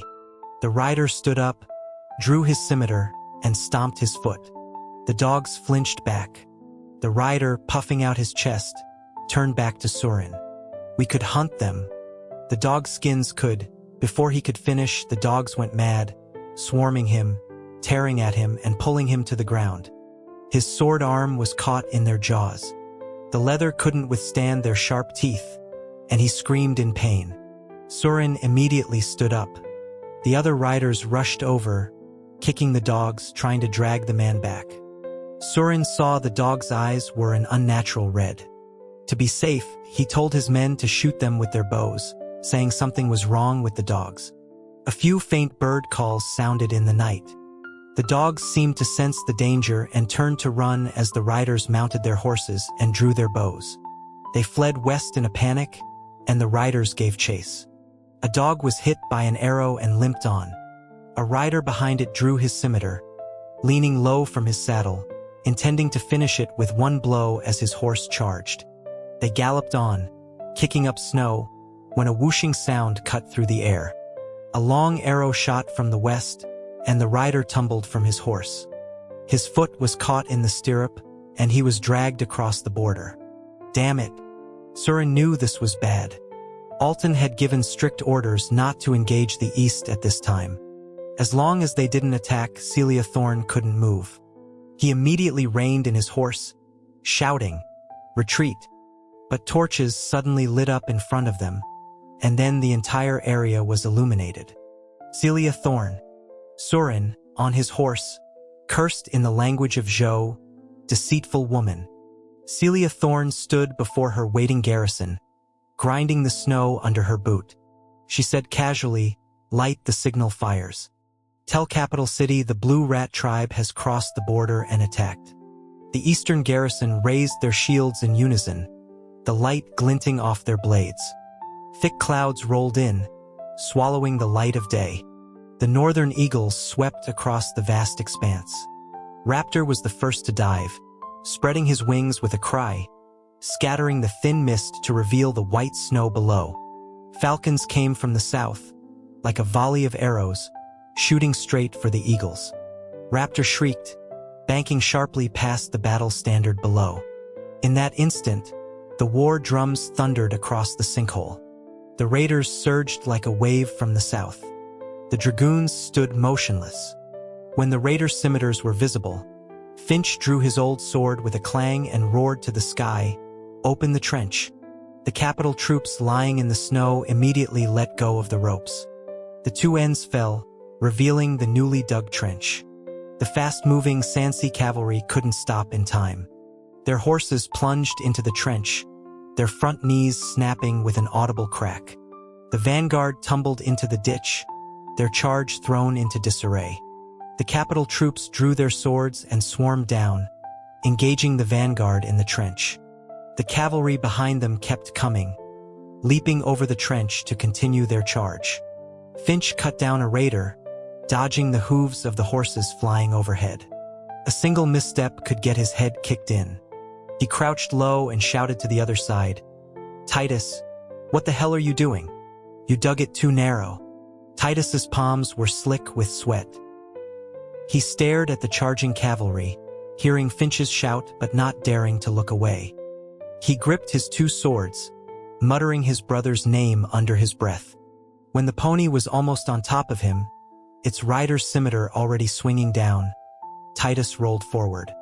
From behind him, Archer's wolf's fury shot out, impaling the rider on the momentum of his own charge. Blood sprayed. Titus and his garrison crouched and swung their swords, severing the pony's legs. The war horses shrieked like wounded birds, their necks arched as they fell. The riders rolled as they were thrown. Titus wiped the blood from his face, raised his swords, and roared vengeance. The cavalry, having suffered successive setbacks, slowed their charge, unwilling to advance recklessly. But the distance had already closed. They wanted to retreat, but Archer advanced. He tapped his horse's flank with the flat of his blade, and Snowdrift charged forward. The sound of the Northern Dragoons' hooves was like a low roll of thunder, driving the wind and snow, shattering the raiders' formation. The war chariot gave the raiders no time to breathe. Anyone knocked to the ground by the heavy armor was trampled by the iron-shod hooves, their bodies crushed into the bloody snow. A falcon tried to escape to the east, but Raptor swooped down, his talons sinking into the other bird. As he flew past the northern wolf banner, he ripped off one of the falcon's wings and flung it aside. The tide of raiders retreated, a young officer on horseback shouting for the regular cavalry to fall back, ordering the vipers forward in the Sand-Sea tongue. The scimitars immediately fell back, watching as the northern dragoons retreated. Archer slowed his horse, returning to his formation. The protruding columns quickly merged back into one. The vipers replaced the vanguard, their swinging hammers now facing not a single dragoon, but a phalanx of them. Archer led the charge. As he galloped, he suddenly sheathed Wolf's fury. Behind him, the dragoons followed his move, drawing their terrifyingly long new swords with a single sharp sound. Archer leaned low. They were like a flash of cold light in the night, plunging deep into the viper's ranks. Archer's hands moved deftly on the long hilt, taking a viper's head as he passed. The long swords, thinned to reduce weight, were lethally sharp. A throat could be cut in the blink of an eye. Blood sprayed onto the heavy armor, flying from the iron arms to spatter the snow. The hammers couldn't keep up with the long swords, nor could they reach the dragoons themselves. They could only watch as the dragoons tore their formation in two. Snowdrift broke through the cavalry encirclement, snorting as he turned. Archer held his long sword at an angle, flicking off the thick blood. The vipers on either side gasped for breath. Their center was completely wiped out. A path of blood marked Archer's passage. The long sword had taken the head of nearly everyone who stood in his way. The vipers reined in their horses, muttering in the Sand-Sea tongue, Adarga. The northern dragoons spurred their horses again. The moment the thunder of their hooves began, the vipers turned and fled, unwilling to fight anymore. The young officer in the rear shouted and waved his sword, but it was no use. The vipers had lost their nerve. Without their leader, they were nothing but sacrifices on this battlefield. Snowdrift galloped out, the dragoons in hot pursuit. The cavalry on the south side of the sinkhole were powerless to resist. Their scimitars couldn't pierce the heavy armor. The unhorsed riders scrambled through the snow, their white breath coming in ragged gasps, like a bursting dam. The northern dragoons made the ground tremble. A raider who fell behind was trampled under the iron hooves, his hand still reaching for his dagger as he was swallowed by the charge. Archer broke through the front line, chasing the cavalry just as his father had chased them 30 years ago. There was no mercy beneath the iron hooves. The northern dragoons rampaged forward, their grim armor cutting a swath across the battlefield, a heavy blade being drawn from its sheath in Titus's eyes. The vipers, fleeing on horseback, screamed, Adarga, the wolf.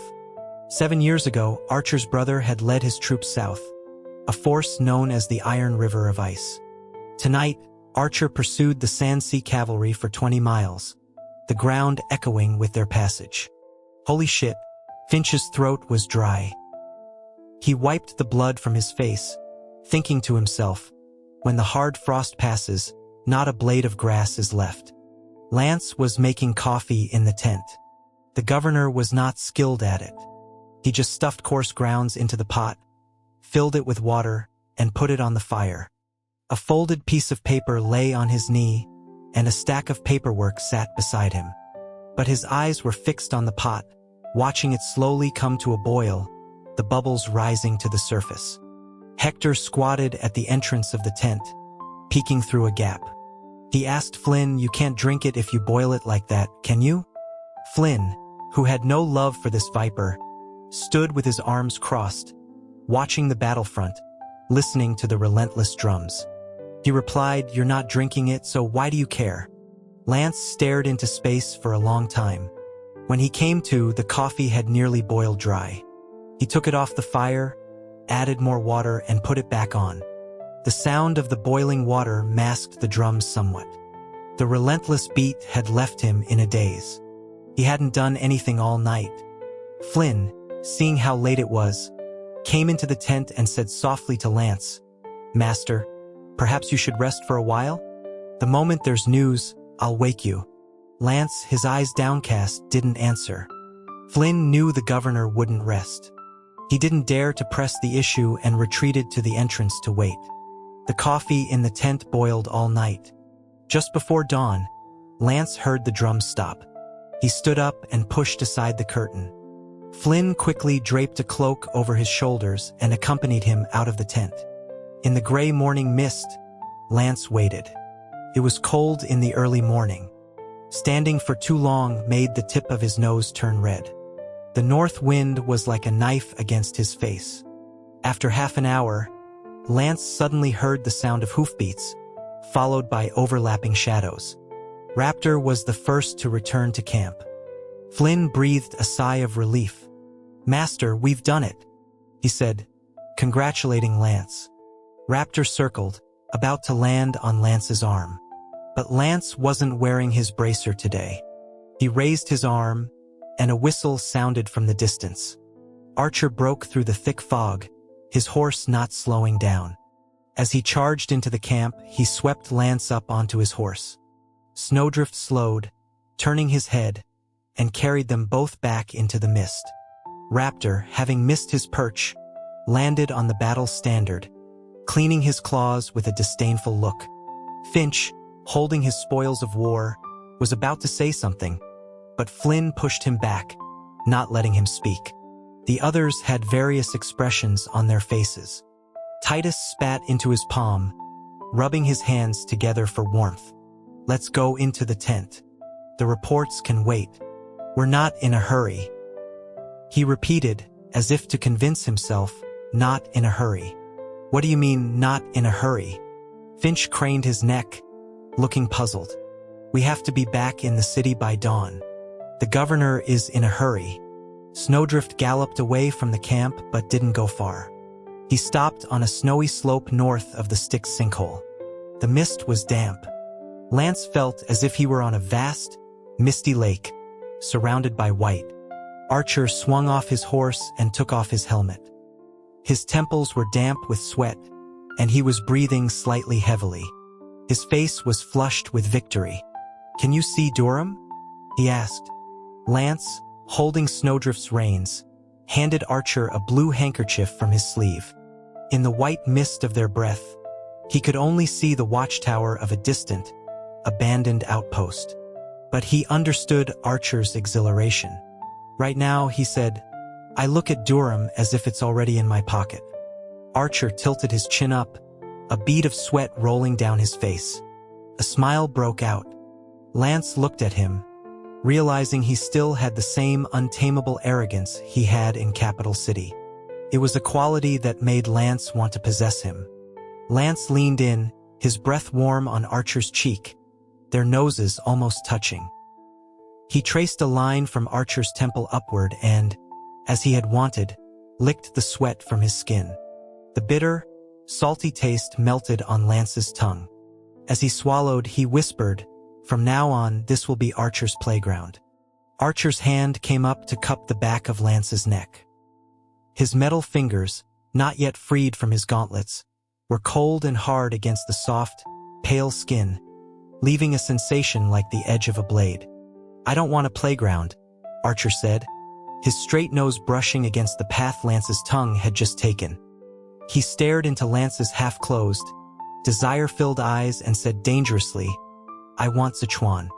Lance blew a puff of hot air at Archer. Archer thought he was going to kiss him, but instead, Lance snatched the blue handkerchief from his hand, sat up straight, and wrapped his cloak tightly around himself.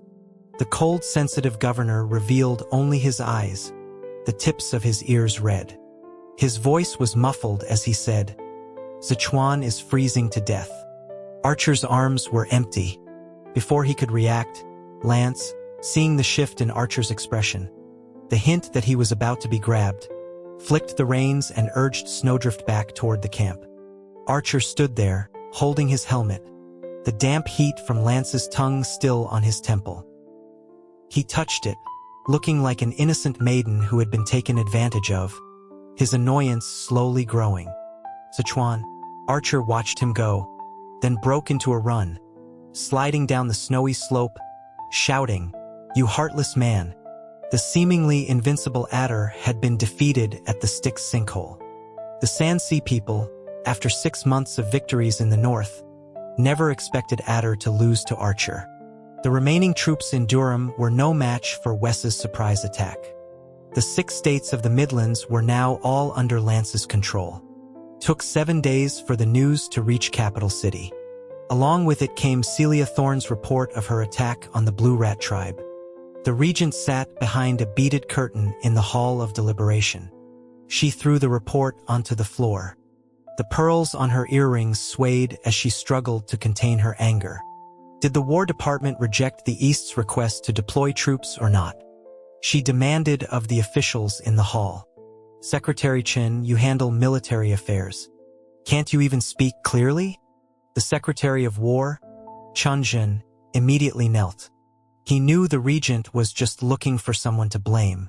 Celia Thorne was too powerful now for Capital City to easily offend, so they had to take it out on someone closer to home. He listened to her tirade with a blank expression, then said, "Last month, the general submitted a request to the throne to attack the Blue Rat tribe. We rejected it on the grounds of insufficient supplies. The cabinet has a record of this. The Prime Minister and the other lords are aware of it." The regent knew it wasn't the War Department's fault, but she was still angry. After a long pause, she asked, what was her reason this time? 7 days ago, the Border Patrol was ambushed by the Blue Rat tribe, Chunjin said, raising his head slightly. The general was therefore forced to deploy her troops. Alton is fighting the north. Why would the Blue Rat tribe provoke the East out of the blue? Senator Han, who had been snubbed by Celia Thorne during a diplomatic mission, chuckled from his seat. And what a coincidence. The Blue Rat tribe attacks, and the general just happens to be on the border. The battle was swift. The victory report arrived with the request for deployment. It was a fait accompli. Conrad, who had been ill since the new year, his face pale, coughed into his hand. "We can't just listen to one side. If the Blue Rat tribe did indeed attack, then the general's actions were a matter of urgency. The borders have been unstable these past few years. When Luke was stationed there, the Blue Rat tribe often caused trouble. We need a more detailed report from the general on this matter. The most pressing issue now is, how long will this battle last? Spring planting is almost here. The counties in the west are all waiting for arrangements to be made. Supplying the army is a major problem." Patrick Payne, shrinking in his seat, kept his hands tucked in his sleeves. Sheldon Moss was trying to audit his family's holdings in Danesville. The issue had been at a stalemate for a long time, the land ownership a tangled mess. He didn't dare to speak up now, afraid the cabinet would assign the missing military supplies to them. The regent did not want to approve the deployment. First, because the East attacking now was tantamount to supporting the North. Second, because Sheldon Moss was pressing his investigation too aggressively. The 8 families were all interconnected. Land was their foundation. The scions of the 8 families all depended on this land to maintain their lifestyle. If the investigation proceeded, just returning the land and paying back taxes would be a devastating blow to the families, not to mention the risk of being removed from office and imprisoned. If Celia Thorne fought the Blue Rat tribe, the 5 eastern garrisons' expenses would come from the treasury. If the national coffers were empty, it would dredge up all the old issues from the previous emperor's reign. The regent was acting in the young emperor's stead, with the ambitious crown prince watching her every move. She didn't dare to act rashly. The families didn't know if Alton was a wolf or a tiger, but they knew the current situation couldn't drag on. The Midlands had already bred a major threat. Continuing to clash with the crown prince and the cabinet would do the families no good.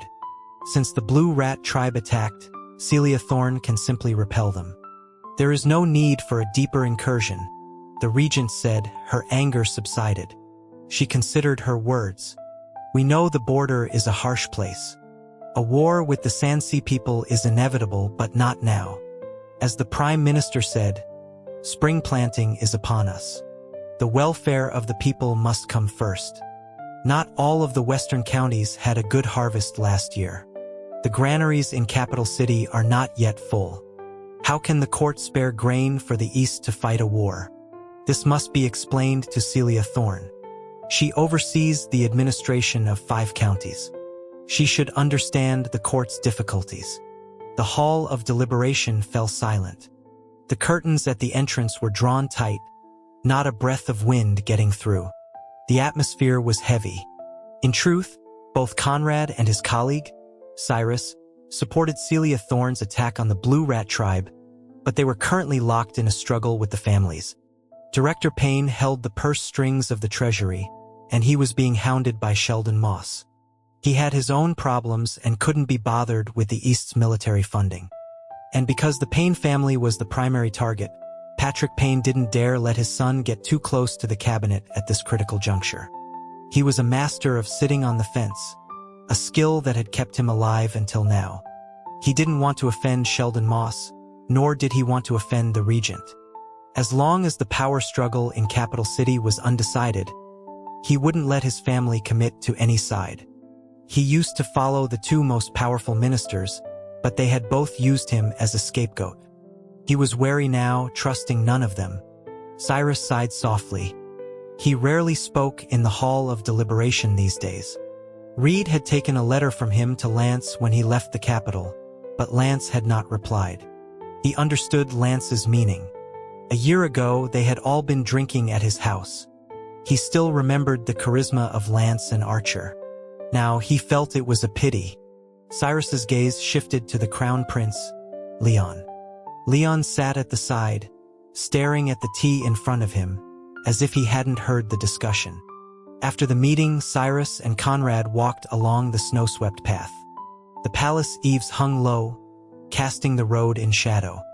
A eunuch held a lantern in front of them. Cyrus's robes fluttered as he walked. The wind rustled his newly grown short beard, and he stroked it.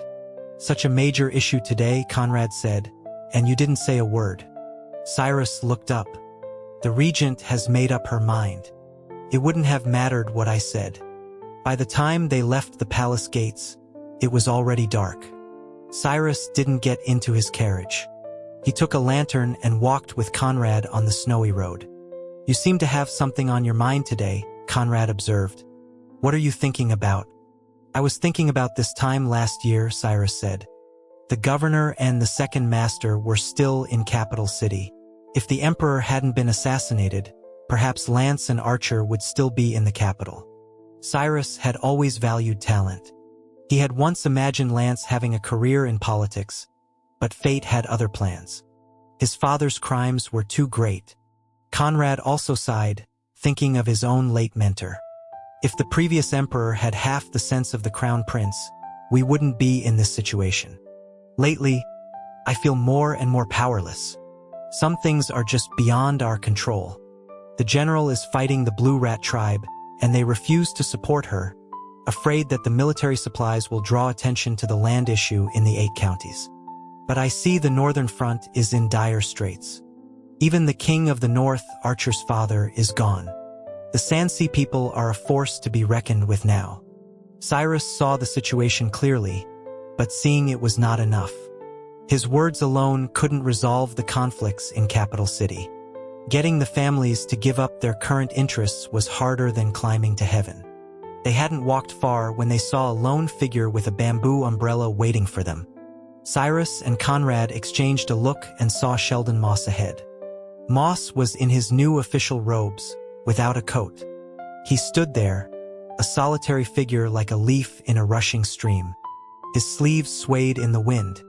He closed his umbrella and bowed to them. "Why are you standing here?" Conrad asked. "Is there something you need?"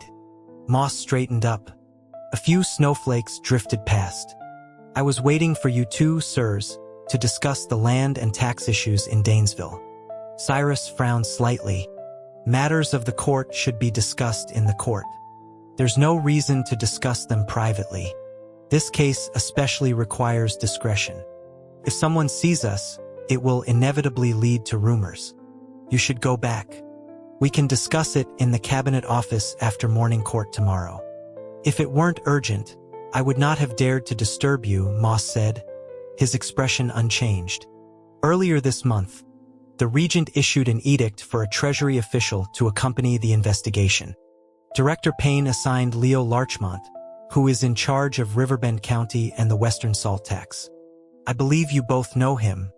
Conrad and Cyrus did know Leo Larchmont. He had been recommended by Archer during the canal collapse and appointed by the late emperor to investigate the military supply fraud case. He was very talented with finances and taxes. Last year, he and Anderson had sorted out the convoluted accounts of the 13 western counties. He had also briefly managed the shipping in Riverbend. Adam York had told Lance that his business on the waterways was difficult now, and that his shipments to the west were being strictly inspected, all thanks to Larchmont. The man was smooth but not slippery. In his position, he handled thousands of silver dollars in taxes every day. Adam had tried to bribe him but had been deftly rebuffed. Larchmont has already returned to the capital and will have an audience at the palace tomorrow morning, Moss said, holding his umbrella. But his journey has been fraught with danger. He must see you both tonight. Leo Larchmont wasn't wearing his official robes. He wore a simple shirt under an old sheepskin vest, with plain cloth shoes on his feet. He was the complete opposite of the Lord Larchmont of rumor. He had a square face and a short beard, his skin tanned from years of travel. His hands looked more like they belonged to a farmer than a scholar. When he greeted Conrad and Cyrus under the lantern of the post house, Cyrus almost mistook him for a servant. "Larchmont, why are you dressed like this?" Cyrus asked in surprise. Larchmont led them upstairs. After they were seated, he said, "It's a long story. I am eternally grateful that you two were willing to come." He then bowed deeply to Moss. "Sir, you saved me from a perilous situation today. I will never forget your kindness." Moss wiped his hands with a hot towel and sat down. "Time is short. You should talk to the two lords first." "What is this about?" Conrad asked, studying Larchmont. "By my calculations, you weren't due back in Capital City for another 2 days. I was being pressed from behind, so I couldn't delay," Larchmont said. "And this disguise is to avoid unwanted attention." He took a ledger from his coat and placed it gently in front of Cyrus. "My lord, you have audited the Treasury's accounts for many years. You will recognize this kind of ledger. Please take a look." Cyrus opened the ledger and, after a moment, said with uncertainty, "Isn't this the ledger submitted to the Treasury by the Marquis of Trenton at the beginning of the year?" "Indeed. It is the ledger of the Marquis of Trenton, submitted with the other 7 counties for auditing at the beginning of the year. The censorate assisted in the investigation to clarify their tax and expenditure details. At the time, there were no issues." Larchmont then took out another ledger. "This is one I have recently compiled." Cyrus's expression changed as soon as he looked at the first page. He asked Larchmont, "How did you compile this ledger?" Larchmont's face was grim. He collected his thoughts and began. A month ago, the regent issued an edict. Undersecretary Payne ordered me to assist the Justice Department in auditing the accounts of Danesville. But I was in the western counties at the time, still working with Mr. Anderson on the salt tax of the 13 counties, in the city of Yonge. A few days later, I received a calling card at the post house from the grain transport supervisor of the western counties. I usually don't see anyone while on official business, but this supervisor left me a small gift. When I opened it, I found it was gold.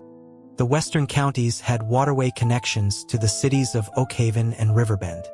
The grain transport supervisor was a lucrative position. But because I was in the western provincial government with Governor Anderson in charge, I didn't dare to act rashly. The supervisor's position was similar to Larchmont's, though not as powerful. But he had considerable influence in the western counties. Larchmont didn't dare to act rashly because he suspected the man was acting on Anderson's orders. Larchmont was a cautious man. It had not been easy for him to get where he was, so he was extremely careful in his official dealings. He wanted to be a capable official, but he also wanted to stay alive. The western counties were Anderson's territory. If he immediately reported the supervisor, the report might never leave the West. Furthermore, Anderson's act of opening the granaries during the famine 4 years ago had won him widespread admiration in the 13 counties. On that alone, Larchmont had no chance against him, not to mention that everyone knew Anderson was Sheldon Moss's man. I tossed and turned in the post house that night. Of course, I couldn't accept the gold, but I was also afraid that returning it rashly would cause trouble. Larchmont glanced at Moss. Besides, Mr. Anderson has a reputation for integrity. I had worked with him for some time and had a good understanding of his character. So, I summoned the grain transport supervisor. This was a risky move. The cautious Larchmont needed to find other clues from this opening. At the very least, he needed to know if the person behind the supervisor was really Anderson. The supervisor controls the shipping taxes of the 13 counties. It's not hard for him to get money, Conrad said. But the censorate's auditors are also checking the books. The origins of all the ships are clear. How could he have hidden it? That's what I was wondering too, Larchmont said. I pretended to be afraid and told him to take the gold back. He then told me that the gold was clean, that it wasn't on the Western Counties books. He's in charge of shipping. If it's not on the Western Counties books, Cyrus said, closing the ledger, then it's from Oakhaven or Riverbend. Adam York of Riverbend is a cunning scoundrel. He tried to bribe me last year when I was auditing the shipping there. But the man is wealthy. He doesn't need to risk skimming from the government's books. When Larchmont mentioned Oakhaven, he became even more cautious. The current governor of Oakhaven was a distant relative of the Payne family who had married into the powerful Florist family and was highly favored by the regent. His performance evaluations had been excellent in recent years. I dare not make baseless accusations. He could only continue to deal with the grain transport supervisor, hoping for more details. A bribe is for a purpose, especially for someone in Larchmont's position. He had originally thought the supervisor was Anderson's man, trying to bribe him over the Western salt tax they were auditing. But he soon realized that wasn't the case. Since the gold wasn't on the Western Counties books, it meant someone else was behind the supervisor.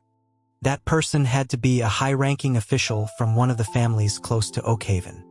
Larchmont would never say the Florist family of Oakhaven, because that was the regent's family. When the former minister, a Florist, had fallen, the court had only confiscated his personal residence. Less than a year later, the regent had risen to power and was now in charge of the government. Even if Larchmont had all the courage in the world, he wouldn't dare to accuse the regent. But if Larchmont thought about Capital City, he could understand what the gold was for. At that time, the regent had ordered him to assist the Justice Department in auditing the land in Danesville. Who was most panicked by this? The Payne family of Danesville. By now, Cyrus understood. This whole convoluted affair was actually the Marquis of Trenton trying to protect the Payne family by bribing Larchmont through the grain transport supervisor. The Marquis's daughter was married to a Payne son, and his own son was betrothed to a florist girl. He was the most suitable person for the job. But it was a clumsy move. Director Payne had promoted Larchmont. Although this was initially at Archer's suggestion, it was later because Larchmont was genuinely capable. Payne was willing to give him a chance. If Larchmont had any sense of personal loyalty, he would have had to think twice about the Danesville matter out of gratitude. It was something he couldn't refuse. But now, with the Marquis's bribery attempt, all Larchmont had to do was not report it, and his debt to Payne would be considered paid. As for the Danesville audit, he would have no more burden. Not only that, Larchmont had used this bribe as a lead to secretly re-audit the ledgers of the 8 counties, focusing on the Marquis of Trenton's accounts. The so-called off-the-books money was actually a private tax the families imposed on merchants at unseen checkpoints within their own cities. To pass through, merchants had to pay double. Later, people like Adam York emerged, wanting to get their money back.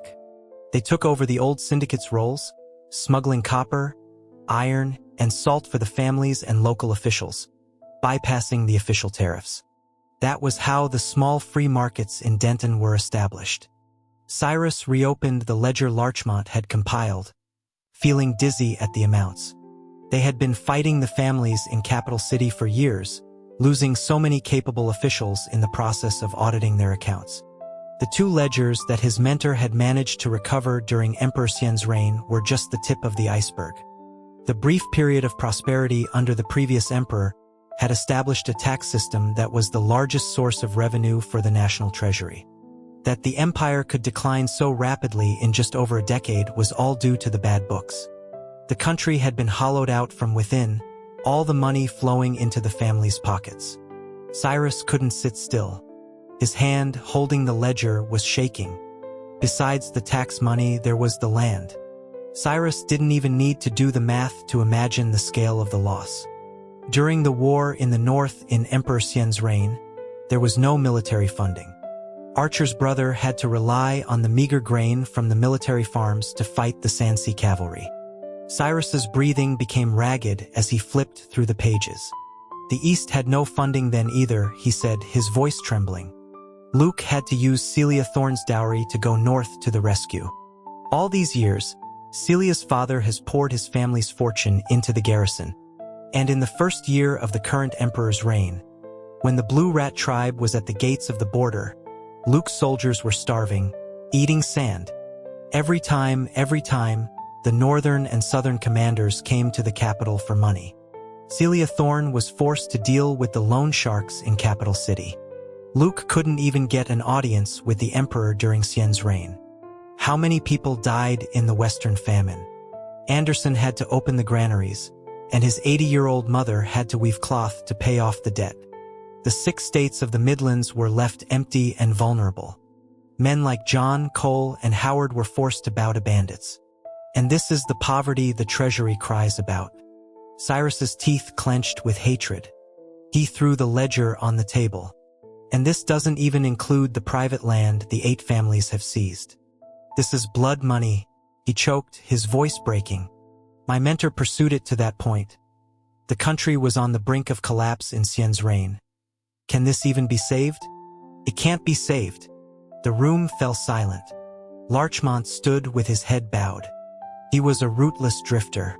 To go deeper, he needed a strong backer. He had first spoken to Anderson, which got him a meeting with Sheldon Moss. Only then did he meet Conrad and Cyrus. He hadn't accepted the Marquis's gold, but just keeping it was useless. He needed someone to vouch for him, otherwise he would be dead as soon as he reached Danesville and didn't falsify the accounts as the Marquis wanted. Not even Director Payne could protect him. The towel Moss had placed on the side was now cold. I should recuse myself from this matter, he said, but it concerns Larchmont's safety and the Danesville land audit. So I have no choice but to discuss it with you too. He poured a cup of tea for Cyrus and Conrad. Hearing the news of the East's deployment today, I imagine the Treasury will have another round of excuses. With all the bad accounts mixed up, I'm afraid it will delay the spring planting and the Eastern Army's supplies. Conrad was wary of Moss. Moss had played a dangerous game with the Crown Prince's succession. He had also used the university protests to squeeze out officials from humble backgrounds. Now, the pragmatists were in full swing, and Conrad felt uneasy. His years of experience in the Justice Department told him that Moss would not be without a plan. "You summoned us here," he said. "I assume it's not just to look at a ledger." "One issue at a time," Moss said, changing his form of address to Conrad. "Prime Minister, you did not object to the general's attack on the Blue Rat tribe in the Hall of Deliberation. I assume you agree with it, but due to the empty national coffers, the Treasury is indeed unable to bear the military expenses. That is why you did not discuss it further with the regent." "That's right," Conrad said, more composed than he had been in his mentor's time. "The general's attack on the Blue Rat tribe now may seem like it's to relieve the North's predicament. But in reality, it's to clear out the external threats to the entire empire. Alton is ambitious. If the nest is overturned, no egg can remain intact. Helping the North now is helping ourselves." Moss took a folded paper from his sleeve and pushed it toward Conrad. "This is a rough calculation of the East's military expenses. A long-range deployment is not as cheap as maintaining the border garrison. The cost of the supply train alone could consume all of last year's tax revenue from Whitehorse County." Conrad looked at the paper. "We already used part of the money for disaster relief last year. And with spring approaching, whether the 8 counties can successfully implement the spring planting is also a major issue. If the families refuse to return the private land and pay the back taxes, the cabinet cannot approve the general's request for deployment. It doesn't matter how clearly you calculate it." "I have a way," Moss said, looking at Conrad. "The Moss family can cover the East's military expenses this time." Not only Conrad and Cyrus, but even Larchmont was stunned. It was well known that the Moss family of Quanshan had been in decline for a generation. The heir was a pretentious fool who was always being swindled and was deeply in debt. The only one in their family who still had a place in the court was Sheldon Moss. Where would the Moss family get that kind of money? A thought flashed in Larchmont's mind. Lance. And then the old syndicate boss. Conrad looked at Moss with suspicion. "That's a huge amount. Even if I, as the Prime Minister, write you an IOU, I may not be able to repay it." "You don't need to write me an IOU, Prime Minister," Moss said, pouring Conrad a cup of tea. He said seriously, "I only ask that you join me in investigating the land tax of the 8 counties." The lantern outside the post house swayed. The wind blew a tattered notice down the street. The faint sound of music from East Dragon Avenue in Capital City drifted through the long alley of the post house, blocked by the palace walls, and disappeared among the layered eaves. Inside the palace walls, Crown Prince Leon sat on the edge of his bed, listening to the gentle clanging of a wind chime, remembering the past. His attendant, Fong, was lowering the bed curtains when he suddenly heard the Crown Prince ask, "Do you wear earrings?" Leon's shoulders were draped in his dark hair. He looked into the depths of the bedchamber, as if answering for Fong and for himself. "I despise earrings," he said, his eyes, so much like his father's, turning to Fong. A slow smile spread across his face in the dim light. "They make you look like livestock, the kind that's being led to the slaughter." The sun was bright the next day. The gates of Durham were chaotic. The wet snow on the ground was churned up by horse hooves, splashing everywhere. The wheels of the supply wagons slipped on the stone pavement, making the horses whinny and swerve, blocking the road. The Northern Dragoons behind them couldn't get through and had to dismount to help. "This damn weather," Finch muttered, clutching his groin. He needed to pee, and his face was red from holding it in. It changes just like that. A few days ago, it was freezing. Today, it's so hot my ass is burning. Horses were running all over the road, splashing dirty snow on everyone. Flynn held up his robes, tucking them into his belt, and pinched his nose. "Why do these Sandsea horses stink so much?" he complained. "They run on the plains. They shit whenever they want. Titus was saying when the pony in front of them lifted its tail and dropped a pile of manure. The fresh droppings steamed in the wet snow. Titus scraped his boots, about to pull the horse away, when a few riders galloped past, splashing the hot manure all over them. Flynn's face turned green. He jumped up and down from the stench, hiding behind Finch as the fresh manure flew toward them, letting the old man take the full brunt of it. "What the hell are you running for?" Finch yelled at the passing dragoons. He wiped his face and turned to Flynn. "And what the hell are you hiding for?" Wes reined in his horse, about to turn back, but Titus waved him off, cursing, "God damn it, get off your horse." Wes had new boots on. Seeing them all covered in mud, he was reluctant to dismount. He slowed his horse and rode up to them. "Why is it just you guys?" he asked. "Where are the second master and the governor?" "They went in ahead," Flynn said, his voice pinched from holding his nose. "Why didn't they clear the snow earlier? Now the road is all blocked up. Look at this mess.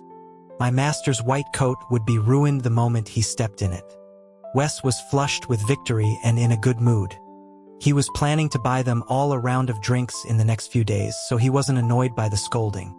"I've been busy," he said smugly. He hadn't even finished his smile when a snowball hit him in the face. Gus couldn't stand the smell anymore. His face was ashen. He threw a snowball at Wes and started cursing. "What the hell are you smiling about?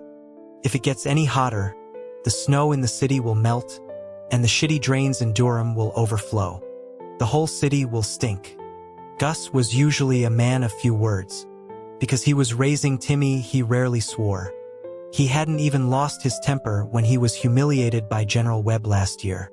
But now, standing here, he was about to pass out from the stench. Wes was usually very thorough, but this victory had gone to his head, and he had overlooked the small details. If Caden were still here, he would have reminded him. But now it was Gus, and a good yelling was more direct. The other three men stood there, stunned.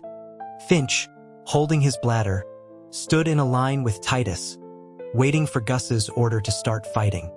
Flynn whispered, "That profanity sounds familiar." Titus mumbled, "The hell part." "Bullshit," Finch said, crouching. "I didn't teach him that." Wes had already dismounted. Durham had not been burned like Denton. The streets were still as they were 7 years ago. The shops and restaurants had long been closed. Adder had only kept a few delis open. The Vipers were fond of the local cured beef. The main Sansi force had lived here for a while, slaughtering everyone in the eastern and western residential areas. But they had preserved the Black Market district in the north. "A man named Ray used to trade with the Vipers here," Lance said, stepping on a pile of old debris and jumping onto a collapsed courtyard wall. From there, he could see the northern district. "My mentor used to like coming here. You could buy things you couldn't find anywhere else." "What's to the south?" Archer asked, climbing up next to him and looking south. "The Sansi's horse pasture." L'Ansiged. "This is an empty city." Last year, in Crestwood and another town, Lance had worried about the influx of refugees from Danesville. But now, it seemed the sparsely populated Midlands was the perfect place to settle the refugees from the 8 counties. "It's time to update the federal registries," Archer said, watching raptors soar in the sky, feeling lazy in the sun. He wasn't wearing armor today, only his bracers. Last year, the 3 states were under separate administration, and the garrisons of 2 of them were understaffed. The registries were handled by clerks. But now, with all 6 states under his command, the civil and military registries needed to be separated. The civil registry was under the jurisdiction of the Treasury and couldn't be combined with the military registry. When Archer was the commander of the Capitol Guard, the headquarters had a separate department for managing the military registry. This was one of the reasons the Capitol Guard and the 8 main garrisons were incompatible. Being the master of the Midlands isn't so easy. The staff in Crestwood is no longer enough.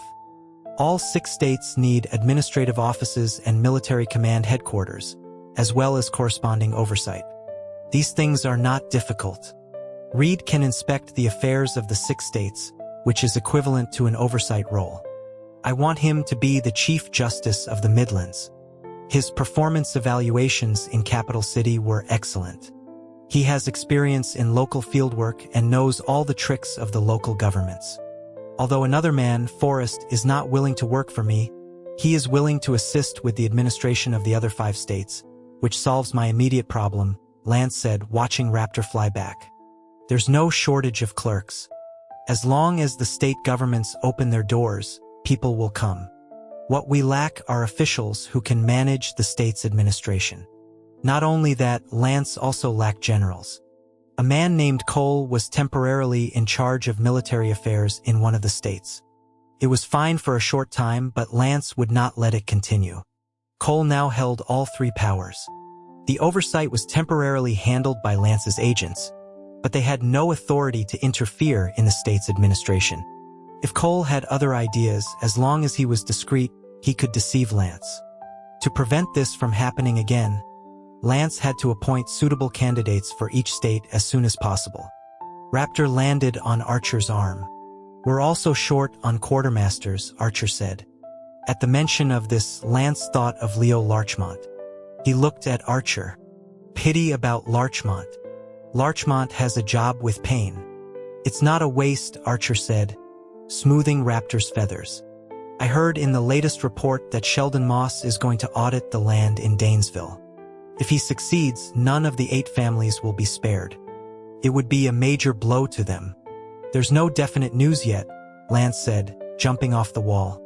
We'll know more when the people get here. They walked back along the road. When they reached the house where they were staying, Gus and the others were not there, only Flynn was waiting. They've all gone to clear the snow, Flynn said, then added, it's Gus and Wes in charge now. This meant he hadn't been slacking off either, just taking a break. Lance knew Flynn's personality and didn't pursue the matter. He just said to Archer, the drains in Durham also need to be checked. We don't know what they're like. We need to plan for this soon. Archer glanced at Flynn but said nothing. Flynn had handled the matter with a man named Howard relatively well, suppressing his temper and not causing trouble, even though he didn't like the man. This had finally made Archer take notice of him. Flynn didn't dare to let them stand at the door. He led them inside and had the governor sit down. This was the residence of the former commander of Durham, from the Zhu family that Ray came from. It had been left to ruin but had been cleaned up by Wes to welcome them. The snow at the city gates was cleared by 9 in the evening. They were all soldiers. Lance didn't make them work through the night. The kitchen had prepared dinner early. Everyone ate a simple meal and went to rest. Flynn shared a room with Finch and Titus. The moment those 2 took off their boots, Flynn passed out on the spot. Lance and Archer had just finished their dinner when Gus, who had been waiting outside, came in. Archer, seeing the look on Gus's face, put down the book he was reading. What is it? Gus took a letter from his coat and presented it to Archer. A letter from the north for you, sir. Archer saw there were 2 letters. One was an official letter from his brother. The other was a private letter from Caden. He read his brother's letter first. His brother mentioned that the horses would arrive at Mount Logan by the end of February, and that Archer was to return to the Border Command at the end of February. These were things Archer already knew. But there was one very interesting point. After Gus left, Lance came up behind him, resting his chin on Archer's head, and looked down at the letter. A surprise from your brother, he said calmly. Archer read the line a few times. He's transferring General Webb to my 2nd Battalion. He's clearing out the 3rd Battalion for my mentor. Webb couldn't keep up with Kassar's pace. Staying in the 3rd Battalion was frustrating for him. To be fair, Webb was a capable commander. His long defense of the Dragon Banner stronghold was proof of his skill. But he had a fiery temper, was confrontational, and hard to get along with, especially when he felt he was right. His words were always full of gunpowder. Last year, he had injured Gus and stripped him of his rank, which had created a delicate situation with Archer. After Archer took the 3rd Sansi Battalion, his capital troops and Webb's men had frequent friction. This year, when the commanders of the 3 main border commands were rotated, Neither Archer nor Webb could get used to the other's troops. Webb had barely touched the capital troops in the 2nd Battalion. He found them slick and undisciplined, their capital city origins making them disrespectful. Because of what happened to Archer's father, he hadn't openly clashed with Archer again. But the incident with Gus was not forgotten. It was a thorn between them. The man was difficult to use. Archer's brother's arrangement was also very meaningful. The other 2 main commands could communicate with Webb. Neither of the other 2 commanders would have a conflict with him. But Archer's brother had deliberately transferred him to Archer's 2nd Battalion. Archer was silent for a moment. "My brother is my brother," he said. The arrangement was a masterstroke. After the victory in Durham, Archer would have more weight when he returned to the Border Command. He and the Northern Dragoons were not yet in sync, but they could adapt just like this time. No soldier would refuse a general who could lead them to victory. What's more, Archer was fair in his rewards and punishments and always kept his word. However, to truly command the Northern Dragoons, he had to get past Webb. Otherwise, a lack of unity among the command would surely lead to disaster. Lance was getting sleepy in the room. His eyes were half closed. He said softly, "Archer, the ocean accepts all rivers. Greatness comes from tolerance. This is the opportunity your brother has given you." In the dim light, Archer remembered the bonfire in the snow. His father, his fist clenched, was right in front of him. In the flickering firelight, the old man asked him, "You want this position, but are you really qualified?" Kassar stood on the plains, watching a girl jump off her horse in the distance. Without taking off his sword, he opened his arms and caught the red figure that leaped toward him. Dorlin panted, her red skirt flying as she spun, laughing.